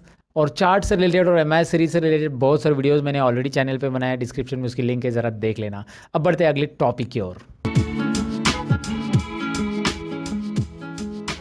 तो चार्ट्स तो हमने सीख लिया, लेकिन यहाँ पे अभी कुछ होम टैब की जो बेसिक ऑप्शन है जो डेली आपको डेटा एंट्री के लिए वगैरह यूज़ हो सकते हैं, ऐसे ऑप्शंस मुझे यहाँ पे बहुत बताना ज़रूरी है। वैसे कॉपी पेस्ट वगैरह तो आपको आता ही होगा, कॉपी पेस्ट, कट पेस्ट, ये ऑप्शंस तो यहाँ पे है ही है। यहाँ पे मैं आपको दिखाता हूँ कि ये डेटा मैं Ctrl+C से कॉपी कर रहा हूँ और यहाँ पे कर्सर रख के यहाँ पे मैं इसे पेस्ट करूँगा, आपको पता ही है। पेस्ट करूँगा तो यहाँ पे रिपीट आ जाएगा, लेकिन पेस्ट के अंदर कुछ और ऑप्शंस है जिसका नाम है पेस्ट स्पेशल। ये पेस्ट स्पेशल्स ऑप्शन है सारे के सारे, और पेस्ट स्पेशल के सारे ऑप्शंस का एक वीडियो मैंने बनाया है जिसका लिंक मैं आपके लिए डिस्क्रिप्शन में दूंगा। ये पेस्ट स्पेशल कंप्लीटली कैसे यूज़ किया जाता है इसका ऑलरेडी मैंने वीडियो बनाया है, जिसका लिंक आपको डिस्क्रिप्शन में मिलेगा। यहाँ पे भी मैं स्क्रीन के ऊपर दिखा रहा हूँ कि लर्न मोर चैनल पे ऑलरेडी ये वीडियो अपलोड हो चुका है, तो वो आपको ज़रूर देखना होगा, क्योंकि यहाँ पे मैं अभी ये सारे कंटेंट ऐड नहीं कर रहा हूँ, लेकिन ऑलरेडी वीडियो मैंने बनाया है, इसका एक इंफॉर्मेशन मैं आपको दे रहा हूँ यहाँ पे। उसके अलावा फॉर्मेट पेंटर क्या काम का होता है मैं आपको बता देता हूँ। कॉपी पेस्ट तो जनरली सबको आता है, कट पेस्ट भी जनरली पता रहता है, लेकिन फॉर्मेट पेंटर जनरली सब लोगों ने वहाँ पे देखा रहता है लेकिन नहीं आता है। तो मैं आपको बता देता हूँ करना क्या है। यहाँ पे सपोज आपने कोई फॉर्मेटिंग की और यही जो फॉर्मेटिंग का बैकग्राउंड या फिर इसे बोल्ड किया है, आपने अंडरलाइन किया है, यही टाइटल का फॉर्मेटिंग आप इसे भी करना चाहते हैं ऊपर, या ऊपर के पूरे रो को, ये रो को करना चाहते हैं, तो करना क्या है, कर्सर आपका इसी पे रहेगा, जिस पे फॉर्मेट किया है उस पे कर्सर रखो, फॉर्मेट पेंटर पे क्लिक करो। फॉर्मेट पेंटर पे जैसे ही आप क्लिक करोगे, look at here, format painter पे मैंने क्लिक किया और जैसे क्लिक करोगे माउस पॉइंटर पे पर ध्यान दीजिए, ब्रश के साथ आ रहा है। आप जिसके ऊपर भी ये घुमाओगे आप ऐसे, वो उसके ऊपर ये फॉर्मेटिंग अप्लाई होने वाला है। देखिए मैंने घुमा दिया, इसके ऊपर ये फॉर्मेटिंग यहाँ पे अप्लाई हो चुका है। समझ में आपको फॉर्मेट पेंटर होता क्या है। वैसे फॉर्मेट पेंटर को आप सिंगल क्लिक और डबल क्लिक से भी यूज़ कर सकते हैं। अभी मैंने सिंगल क्लिक से यूज़ किया और ड्रैग किया। अब दूसरा है कि मैंने इस पे ऊपर डबल क्लिक किया। अगर मैं डबल क्लिक करूंगा ना, तो मैं एक साथ यहाँ पे मैंने राहुल बोर को, सपोज अजय वर्मा को फॉर्मेट करना चाहता हूँ। अभी देखिए फॉर्मेट पेंटर कंटिन्यू चालू रहता है अगर आपने फॉर्मेट पेंटर पे डबल क्लिक किया तो। ये बात बहुत सारे लोगों को पता नहीं रहता है कि फॉर्मेट पेंटर पे हम डबल क्लिक करके फॉर्मेट पेंटर को ऐसे रिपीट भी यूज़ कर सकते हैं। सिंगल क्लिक किया तो क्या होगा, एक ही बार फॉर्मेट पेंटर वर्क करेगा। डबल क्लिक करेंगे तो ऐसा मल्टीपल टाइम्स आप वर्क कर सकते हैं फॉर्मेट पेंटर पे। जहाँ पे भी आप क्लिक करोगे फॉर्मेट पेंटर चालू ही रहेगा। एस्केप बटन करेंगे तो फॉर्मेट पेंटर रिमूव हो जाएगा। एस्केप बटन प्रेस कीजिए। देखिए मैं दोबारा बता देता हूँ, आपको यहाँ पे क्लिक करना है, फॉर्मेट पेंटर सिंगल क्लिक किया और आपने जिस नंबर पे, मैं यहाँ पे ड्रैग कर रहा हूँ फिलहाल, तो वो उतना फॉर्मेट हो रहा है। फिर से फॉर्मेट पेंटर, माउस की तरफ ध्यान दीजिए, अभी प्लस साइन आ रहा है, फॉर्मेट पेंटर नहीं आ रहा है। अगर मैं इस पर क्लिक करके डबल क्लिक करता हूँ फॉर्मेट पेंटर पे, now I can click here, here I can drag here also. तो एक साथ मल्टीपल सेल्स को फॉर्मेट करने के लिए आप फॉर्मेट पेंटर पे डबल क्लिक कीजिएगा। है ना इंटरेस्टिंग। फिलहाल मैं अंडू कर देता हूँ। अंडू पता है ना, Ctrl+Z अंडू, अंडू, और रीडू करने के लिए Ctrl+Y, undo and redo. Undo and Pandu नहीं होता है दोस्तों, अंडू एंड रीडू होता है, याद रखिए। अंडू पांडू तो नाना पाटेकर जी बोलते हैं, अंडू पांडू समझा क्या। ओके मैं जस्ट जोक कर रहा हूँ। फिलहाल तो आपको मैं बताऊँ कि ये फॉर्मेट पेंटर तो आपको समझ में आया होगा। बोल्ड इटैलिक अंडरलाइन मुझे बताने की ज़रूरत नहीं। ऑल बॉर्डर्स के बारे में मैंने बताया आपको कैसे करते हैं। यहाँ पे कलर्स वगैरह कैसे फिल करना है वो भी हमने देख लिया। बहुत सारी बार आपको ऑल बॉर्डर्स नहीं देने की ज़रूरत पड़ सकती है। सपोज आपने ऑल बॉर्डर्स को नो बॉर्डर करना है तो यहाँ पे जाओ, यहाँ पे जाओ, और यहाँ पे ऑल बॉर्डर्स की ज़रूरत नहीं है आपको, नो बॉर्डर, बस इसको आउटसाइड बॉर्डर देना है। अभी देखिए इसका आउटसाइड बॉर्डर भी चला गया है। तो इसके आउटसाइड बॉर्डर कैसे देते हैं हम, यहाँ पे देखिए आउटसाइड बॉर्डर्स भी ऑप्शंस है, थिक बॉक्स बॉर्डर भी है, थिक आउटसाइड बॉर्डर्स भी है। जो देना है यहाँ से आप दे सकते हैं दोस्तों। है ना इंटरेस्टिंग। सो यहाँ पे बॉर्डर आपको देना कैसे है वो एक बार ट्राई कीजिए। इस बॉर्डर में बहुत सारे कलर फिल चाहिए तो यहाँ से आप उसको शेडिंग कलर दे सकते हैं डिफरेंट। फॉन्ट कलर है, यहाँ पे टेक्स्ट की साइज़ वगैरह बढ़ाना, यहाँ पे इसे सेंटर करना है। जैसे मैं इसकी हाइट बढ़ा रहा हूँ, ज़रा ध्यान से देखिए, रो की हाइट ऐसे आप बढ़ा सकते हैं। ये याद रखना है। जैसे हमने कॉलम की विड्थ से सीखी थी कि आप यहाँ से ऐसा ड्रैग कर सकते हैं, वैसे हम रो की हाइट यहाँ पे बढ़ा सकते हैं। वैसे मैं आपको बताऊँ कि कॉलम और रो की विड्थ अगर इक्वली करनी है सभी कॉलम की, तो आप एक काम कीजिए, एक तो आप इसे सभी रो को एक साथ सिलेक्ट कीजिए और बीच में कहीं पे भी एरो रख के आप ऐसे ड्रैग करेंगे, इक्वली सबकी हाइट बढ़ेगी। या यहाँ पे राइट साइड में एक ऑप्शन है, फॉर्मेट में जाइए, राइट साइड में फॉर्मेट में रो हाइट दिखाई दे रहा है आपको, रो हाइट ऑप्शन, इससे आप रो हाइट कर सकते हैं इक्वली। यहाँ पे रो हाइट टाइप कीजिए, उतने जो रो सिलेक्टेड है उनकी हाइट उतनी हो जाएगी, 20, रो हाइट 20, राइट। तो इस तरह से रो हाइट आप बढ़ा सकते हैं। लेकिन इसमें अभी मैंने हाइट बढ़ा दी है, तो ये ज़रा टेक्स्ट को नोटिस कीजिए, और थोड़ी सी हाइट बढ़ा देता हूँ, और थोड़ी सी हाइट बढ़ा देता हूँ, और इस टेक्स्ट को नोटिस कीजिए बॉटम में आ रहा है। तो आप इसे यहाँ पे दिखाई दे रहा है ना, मिडल अलाइन। मिडल अलाइन से क्या हो रहा है, टॉप अलाइन से क्या हो रहा है, मिडल अलाइन से क्या हो रहा है। यहाँ पे ज़रा मैं जूम कर लेता हूँ, ये अलाइनमेंट वर्टिकल और हॉरिजॉन्टल अलाइनमेंट है एक्सेल में। ये सेंटर चाहिए तो सेंटर यहाँ पे ऐसा रख सकते हैं, टोटली सेंटर हॉरिजॉन्टल सेंटर आ जाएगा। देखो डेटा कैसा आ रहा है, you know that left side में आएगा, सेंटर में आएगा, राइट में आएगा। अगर आप लेफ्ट अलाइनमेंट ही रख के टेक्स्ट को थोड़ा सा आगे लेना चाहते हैं तो आप जैसे इस कॉलम के अंदर टेक्स्ट लिखा गया है, मैं इस कॉलम को सिलेक्ट करूँगा एंड व्हाट आई डू, इसको मैं थोड़ा सा यहाँ पे देखिए इंडेंट ऑप्शंस यूज़ करूँगा। इंडेंट से क्या होता है मैं आपको बताता हूँ। देखिए इंडेंट से इस तरह से टेक्स्ट आप आगे ले सकते हैं, पीछे करना है पीछे, इंडेंट इंडेंट और बढ़ाओ कम करो, तो लेफ्ट इंडेंट से इस तरह से टेक्स्ट को आगे लेके रख सकते हैं आप। इसके अलावा जैसे आपने बहुत सारे कैलेंडर वगैरह में देखा होगा, संडे वगैरह ऐसा क्रॉस में लिखा रहता है, तो यहाँ पे ऑप्शन है देखिए, इसे आप टेक्स्ट को रोटेट कर सकते हैं। Vertical text, angle clockwise, angle counter clockwise, ज़रा करके तो देखिए। यहाँ पे देखिए कैसा टेक्स्ट आएगा, राइट। आपने देखा होगा ना, यहाँ पे देखिए अभी जैसे वो कैलेंडर में रहता है ना, संडे मंडे ऐसा क्रॉस में लिखा रहेगा, आपने देखा होगा शायद। तो ये ज़रूरी है तो कीजिए, नहीं तो इसके ऊपर दोबारा क्लिक करके वो रिमूव हो जाएगा वहाँ पे। इसको बोलते हैं टेक्स्ट का ओरिएंटेशन। टेक्स्ट ओरिएंटेशन कैसे देना है, टेक्स्ट का अलाइनमेंट कैसे देना है, टेक्स्ट को इंडेंट कैसे देना है, ये हमने यहाँ पे देखा। साथ में मर्ज एंड सेंटर तो हमने पहले ही सीखा था, इस टाइटल को मर्ज एंड सेंटर कैसे करते हैं। लेकिन इसके अलावा हमें यहाँ पे सीखना है, हमें यहाँ पे जानना है रैप टेक्स्ट के बारे में। होता क्या wrap text, I let you know कैसे है, दिखाता हूँ मैं आपको। सबसे पहले सपोज यहाँ पे एक एग्जांपल लो कि नेम ऑफ स्टूडेंट का जो रो हाइट है ना, वो मैंने थोड़ा सा यहाँ पे ऐसा कम करके रख दिया अभी। Okay, so name of student में मैंने यहाँ पे एक चीज़ बढ़ा दी, जैसे मैंने नेम ऑफ टैली स्टूडेंट और एक्सेल स्टूडेंट ऐसा बढ़ा दिया। अब ये आगे जा रहा है, लेकिन मैं इसकी कॉलम की विड्थ नहीं बढ़ाना चाहता हूँ, जो कि हम यहाँ से डबल क्लिक करके बढ़ा सकते हैं, आपको पता है। मैं चाहता हूँ इसे रैप टेक्स्ट करना। रैप टेक्स्ट से क्या होता है देखिए, वाह इंटरेस्टिंग है ना। Wrap text wrap text wrap text wrap text, मैं क्लिक करूँगा रैप टेक्स्ट पे तो ऐसे आ जाता है। रैप टेक्स्ट निकाल देंगे तो ऐसा आता है। अगर आप चाहते कि यार लिखते समय ये नीचे आ जाए तो लिखते समय भी आएगा। जैसे आप यहाँ पे लिख रहे हो, डबल क्लिक करो, फिलहाल मैं इसके ऊपर मैंने डबल क्लिक किया, अल्ट और एंटर बटन प्रेस करूंगा मैं, अल्ट और एंटर दोस्तों, अल्ट और एंटर करेंगे तो ऐसा नीचे आ सकता है। अल्ट और एंटर लिखते समय ही आ सकता है। अल्ट और एंटर ये रैप टेक्स्ट की तरह ही काम करता है, और रैप टेक्स्ट यहाँ पे आप कर सकते हैं डायरेक्टली वैसे भी। सो रैप टेक्स्ट ये डेटा एंट्री के लिए याद रखो, कॉलम की साइज जब आपके एडजस्ट नहीं हो रही है तो आप इस तरह से कर सकते हैं, राइट। सो रैप टेक्स्ट के बारे में मैंने आपको बताया, मर्ज and centre you know that already. अब अच्छा एक बात और, यहाँ पे अगर मैं डेटा के अंदर, वैसे डेटा के अंदर बहुत सारी चीज़ें, लेकिन मैं यहाँ पे नीचे लिखते जाऊँगा डेटा, तो ऊपर हेडिंग तो चला गया मेरा, तो मुझे ये नहीं पता चलेगा कि यार ये सब्जेक्ट 1 है, 2 है या 3 है। बार बार मुझे ऊपर जाके देखना पड़ेगा ना सब्जेक्ट, अगर मैं नीचे लिखते जा रहा हूँ तो ऐसे समय में मैं चाहता हूँ कि ये ऊपर के 2 रो जो है, ये एक और ये 2 रो, ये ऊपर फिक्स रहे और परमानेंट रहे, फ्रीज रहे। उसको फ्रीज बोला जाता है एक्सेल में। तो उसके लिए हमें करना क्या है, तो यहाँ पे कर्सर रखना है 3 नंबर रो पे। कर्सर कहाँ पे रखा है मैंने, देखिए मुझे जो रो लॉक करना है उसके नीचे के रो पे कर्सर रखना है, मुझे ऊपर के रो फिक्स करने हैं। उसके लिए एक व्यू में ऑप्शन दिया है, ज़रा इसे ध्यान से देखिए। व्यू के अंदर यहाँ पे एक फ्रीज पेन्स ऑप्शन है, फ्रीज पेन्स।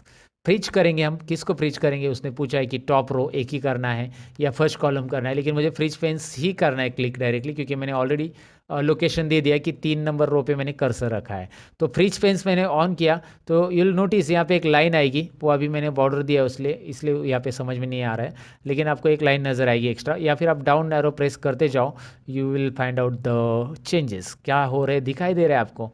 मैं नीचे स्क्रॉल करते जा रहा हूँ और अलग अलग रो में मैं स्क्रॉल कर रहा हूँ तो भी टाइटल हेडिंग वही की वही रह रही है, क्योंकि मैंने उसे फ्रीज किया। और नहीं चाहिए तो आप इसे अनफ्रीज भी कर सकते हैं। वैसे आप कॉलम के लिए भी कर सकते हैं, राइट साइड में अगर आप जा रहे हो ऐसे तो आप उतने कॉलम, अभी मुझे 1 नंबर कॉलम यहाँ पे दिखना चाहिए, मैं 1 नंबर का डेटा टाइप कर रही हूँ या 2 नंबर का, तो मैं इधर बी कॉलम में कर्सर रख दूंगा और यहाँ पे फ्रीज पेन्स में जाकर फ्रीज पेन्स ऑन करूँगा। अब इससे होगा क्या, मैं ऐसे राइट में जाऊँगा तो भी 1 नंबर कॉलम दिख रहा है ना आपको, वो सीरियल नंबर का वो वहाँ पे ही रहेगा, राइट। और बॉटम में आऊँगा तो भी ये आपको दिखाई देगा, क्योंकि मैंने फ्रीज पेन्स B2 या B3 सेल से समथिंग किया है, तो वो पूरा का पूरा यहाँ पे फ्रीज हो चुका है। और मुझे निकालने के लिए अनफ्रीज यहाँ पे करना होगा, अनफ्रीज ऑप्शन फ्रीज की जगह ही आ जाता है। सो ये एक डेटा एंट्री के लिए या डेटा टाइप करते समय याद रखना है, जब आपको डेटा टाइप करना है तो फ्रीज पेन्स और अनफ्रीज पेन ज़रूरी है। अगर आप एक्सेल में बेसिक चीज़ें नहीं जानते ऐसा कुछ, तो फिर मुश्किल हो जाएगा आपके लिए। अब यहाँ पे कुछ चीज़ें और है जो कि हैं नंबर फॉर्मेट में, होम टैब के अंदर से यहाँ पे आपको दिखाई दे रहा है नंबर फॉर्मेट में। जब कभी भी आप डेट लिखते हो एक्सेल के अंदर, ये सारे लोगों से गलती हो जाती है, सारे लोगों से ये प्रॉब्लम होता है। और यहाँ पे डेट लिखने के बाद में, अभी मैं इसके कॉलम की साइज़ बढ़ा देता हूँ नहीं तो वो दिखाई नहीं देगा, बाद में मैं यहाँ पे कोई नंबर टाइप करता हूँ 35, तो वो ऐसा आ रहा है, अरे नंबर ही नहीं ले रहा है, तो यहाँ पे वो डेट फॉर्मेट में कन्वर्ट हो चुका है। तो आपके लिए तरीका ये है कि आप यहाँ पे क्लिक करो और उसे नंबर फॉर्मेट में कन्वर्ट करो। नंबर फॉर्मेट में क्या करना है आपको, कन्वर्ट, तो ये नंबर में दिखाई देगा ना। और आप चाहते हो उसे जनरल फॉर्मेट में रखो जिसमें डेसिमल प्लेसेस ना आए, तो जनरल फॉर्मेट में रखो। जनरली हम जनरल फॉर्मेट में रखते हैं जब कोई नंबर ऑटोमेटिक टाइप करते तो। और डेसिमल के साथ नंबर, करेंसी, यहाँ पे बहुत सारे डेट फॉर्मेट वगैरह आपको दिखाई दे रहे हैं। अच्छा, अगर आपने डेट लिखी और वहाँ पे नंबर आ रहा है तो वहाँ पे आपको करना क्या है, यहाँ पे जैसे मैं आपको दिखाता हूँ, यहाँ पे मैंने लिखा 20/2 और 2019, ऐसा कुछ भी लिख दिया, राइट। अब मैं जब इसे यहाँ पे कन्वर्ट कर देता हूँ, ज़रा मैं देखा जनरल फॉर्मेट में, तो इस तरह से नंबर आ रहा है। अगर कभी ऐसा नंबर फॉर्मेट में कुछ आ गया तो आप उसे नंबर फॉर्मेट की जगह इसे डेट फॉर्मेट में कन्वर्ट कर सकते हैं ईजिली। तो उसके लिए करना क्या है, आपको बस यहाँ पे करना है शॉर्ट डेट या लॉन्ग डेट। शॉर्ट डेट या लॉन्ग डेट यहाँ पे आसानी से आप कर सकते हैं नंबर फॉर्मेट को डेट फॉर्मेट में कन्वर्ट करने के लिए। वैसे मैं आपको शॉर्टकट की बताऊँ तो कंट्रोल शिफ्ट यहाँ पे हैश, ये आप डेट फॉर्मेट में कन्वर्ट कर सकते हैं। कंट्रोल शिफ्ट 1 नंबर फॉर्मेट में हो जाता है, कंट्रोल शिफ्ट 2 टाइम फॉर्मेट में हो जाएगा, कंट्रोल शिफ्ट टिल्ड यहाँ पे जनरल फॉर्मेट में होगा।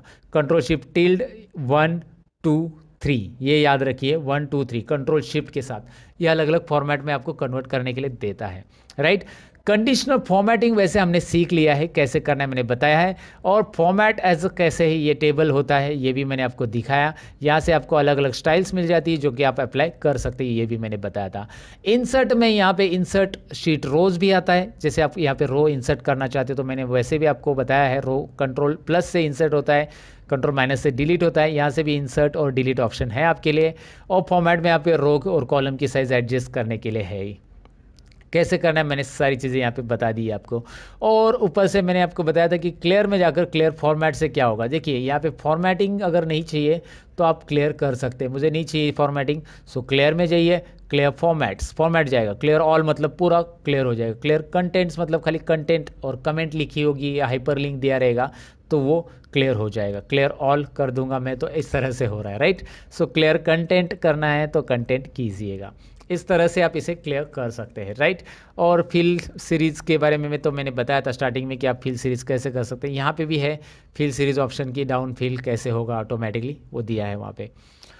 और यहाँ पे फाइंड एंड रिप्लेस भी ऑप्शन है, जहाँ से रिप्लेस मतलब वर्ड चेंज करना। जैसे आपको लगता है कि यार यहाँ पे मैंने एक वर्ड टाइप किया जिसमें सब रॉन्ग है, मतलब एक वर्ड आपने 10 बार लिखा है, तो जैसे सब की जगह मुझे सब्जेक्ट ये वर्ड पूरा चाहिए था, तो मैं यहाँ पे सब लिखूंगा और यहाँ पे सब्जेक्ट लिखूंगा। देखिए मैंने क्या किया है, मुझे पूरा वर्ड चाहिए था, सब की जगह सब्जेक्ट लिखना चाहिए, तो यहाँ पे सब सब सब लिखा है मैंने, तो सब्जेक्ट 1 2 3 4 आना चाहिए, जो भी सब्जेक्ट है वैसे। तो किया है फाइंड आउट में सब, रिप्लेस विथ में सब्जेक्ट, और रिप्लेस ऑल पे click. Now you can see replacement क्या काम करता है।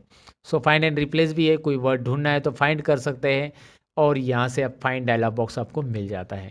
तो ये मैंने होम टैब यहाँ पे कवर करने की कोशिश की है कि कैसे कुछ करना है, एक्सेल के अंदर क्या क्या चीज़ें होती है, यहाँ पे मैंने डिटेल में एक्सप्लेन करने की कोशिश की है। ये एक्सेल बिगिनर्स के लिए वीडियो है दोस्तों, और इसमें प्रिंटिंग लास्ट ऑप्शन है हमारा, और प्रिंटिंग हम देखते हैं प्रिंट कैसे किया जाता है एक्सेल के अंदर, and then will finish it. और ये बिगिनर्स के लिए एक्सेल है, इसीलिए मैंने इतनी ही चीज़ें कवर की। एक्सेल इतना ही नहीं है, बहुत कुछ है। तो एक्सेल जो बिगिनर के बाद सीखना चाहते हैं उसके लिए एक ट्यूटोरियल आएगा बड़ा सा, जिसमें मैं बहुत सारी चीज़ें और एक्सप्लेन करूंगा एक्सेल के अंदर, जो कि उसके लिए आपको थोड़ा इंतज़ार करना पड़ेगा। लेकिन आगे का टॉपिक सीख के जाइएगा कि प्रिंट कैसे करते हैं। प्रिंट करने के लिए control P, right, control P किया तो यहाँ पे प्रिंट आ जाता है, ऐसा ऐसा प्रिंट आ रहा है। एक काम करते हैं, मैं यहाँ पे ज़रा थोड़ा सा डेटा को अरेंज कर देता हूँ। पहले प्रिंट करने के लिए यहाँ पे मैं डेटा को एक काम कर देता हूँ, पूरा नॉर्मल जैसे डेटा था पहले, जैसा रखा था डेटा मैंने वैसे लाता हूँ यहाँ पे। उसके लिए करना क्या है, बस आपको कंट्रोल जेड ही तो बटन प्रेस करते जाना है। कंट्रोल जेड बटन प्रेस करते जाएंगे तो यहाँ पे आपको डेटा मिल जाएगा। मैंने अंडू कर दिया पूरा का पूरा। फिलहाल इस चार्ट की मुझे ज़रूरत नहीं, मैं इसे डिलीट कर देता हूँ, और यहाँ पे लिखा हुआ एक्स्ट्रा कंटेंट भी मैं डिलीट करता हूँ। अब देखिए मैं कंट्रोल पी करूँगा तो यहाँ पे आपको ये प्रिंट में बॉर्डर के साथ, मैंने बॉर्डर दिया है इसको, इसलिए बॉर्डर के साथ आ रहा है। अगर आपने बॉर्डर नहीं दिया तो बॉर्डर नहीं आएगा, आपको मैंने स्टार्टिंग में बताया था। अब यहाँ पे मैं आपको बताऊँ कि चलो कंट्रोल पी में हम इसमें आ चुके हैं, कंट्रोल पी स्क्रीन के अंदर यहाँ पे, लेकिन आपको दिखाई दे रहा है कि यार काउंट तक ही डेटा आ रहा है, काउंट तक, काउंट के आगे भी डेटा है मेरा। यहाँ पे देख सकते हैं ना एक्सेल में काउंट के आगे भी है, लेकिन यहाँ पे एक डॉटेड लाइन आ रही है जो कि पिन की बाउंड्री या पेज की साइज़ बता रही है कि पेज यहाँ तक ही है, डॉटेड लाइन। ये कंट्रोल पी बटन प्रेस करने के बाद आपके भी एक्सेल में दिखाई देगी कि यहाँ तक का ही प्रिंट होगा।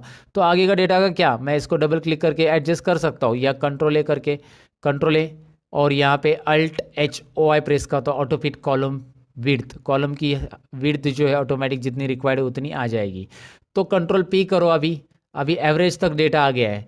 चलिए एवरेज में भी थोड़ा सा काम कर देते, हम यहाँ पे प्रिंटिंग के लिए और थोड़ा सा काम सेटल करना पड़ेगा हमें डेटा को प्रॉपरली।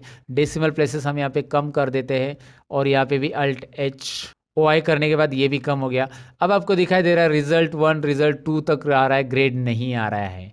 तो ऐसे में क्या करेंगे हम आगे, हमें इसे एक ऑप्शन यहाँ पे मिल जाता है, और यहाँ पे है पोर्ट्रेट की जगह आप इसे लैंडस्केप कीजिए। लैंडस्केप करते ही पेज का हॉरिजेंटल व्यू आ जाएगा, और यहाँ पे जितने चाहे और कॉलम आपकी मर्जी और भी ऐड कर सकते हैं। लेकिन आप चाहते हैं कि नहीं नहीं नहीं, लैंडस्केप में रो कम आएंगे, पोर्ट्रेट ही चाहिए, वर्टिकली डेटा चाहिए, तो रखिए यहाँ पे एक ऑप्शन है राइट कॉर्नर में, शो मार्जिन, ये दिख रहा है आपको मार्जिन ऑप्शंस, तो इस पर क्लिक कीजिए, शो मार्जिन लाइन आएगी, और इसे थोड़ा बहुत एडजस्ट कर सकते हैं आप, ऐसे इस मार्जिन को कम कीजिए, वो ग्रेड अंदर आ जाएगा। प्रिंट से रिलेटेड जितनी भी सेटिंग्स आपको सीखनी है उसके लिए ऑलरेडी मैंने वीडियो बनाया था, जिसमें मैंने बताया कि प्रिंट के अंदर सारी सेटिंग्स कैसे करें, जिन कैसे सेट करना है, ये सारी चीज़ें यहाँ पे मैंने बताई फिलहाल तो, लेकिन उसके अंदर पूरे प्रोफेशनल लेवल पे मैंने सारी चीज़ें बताई है।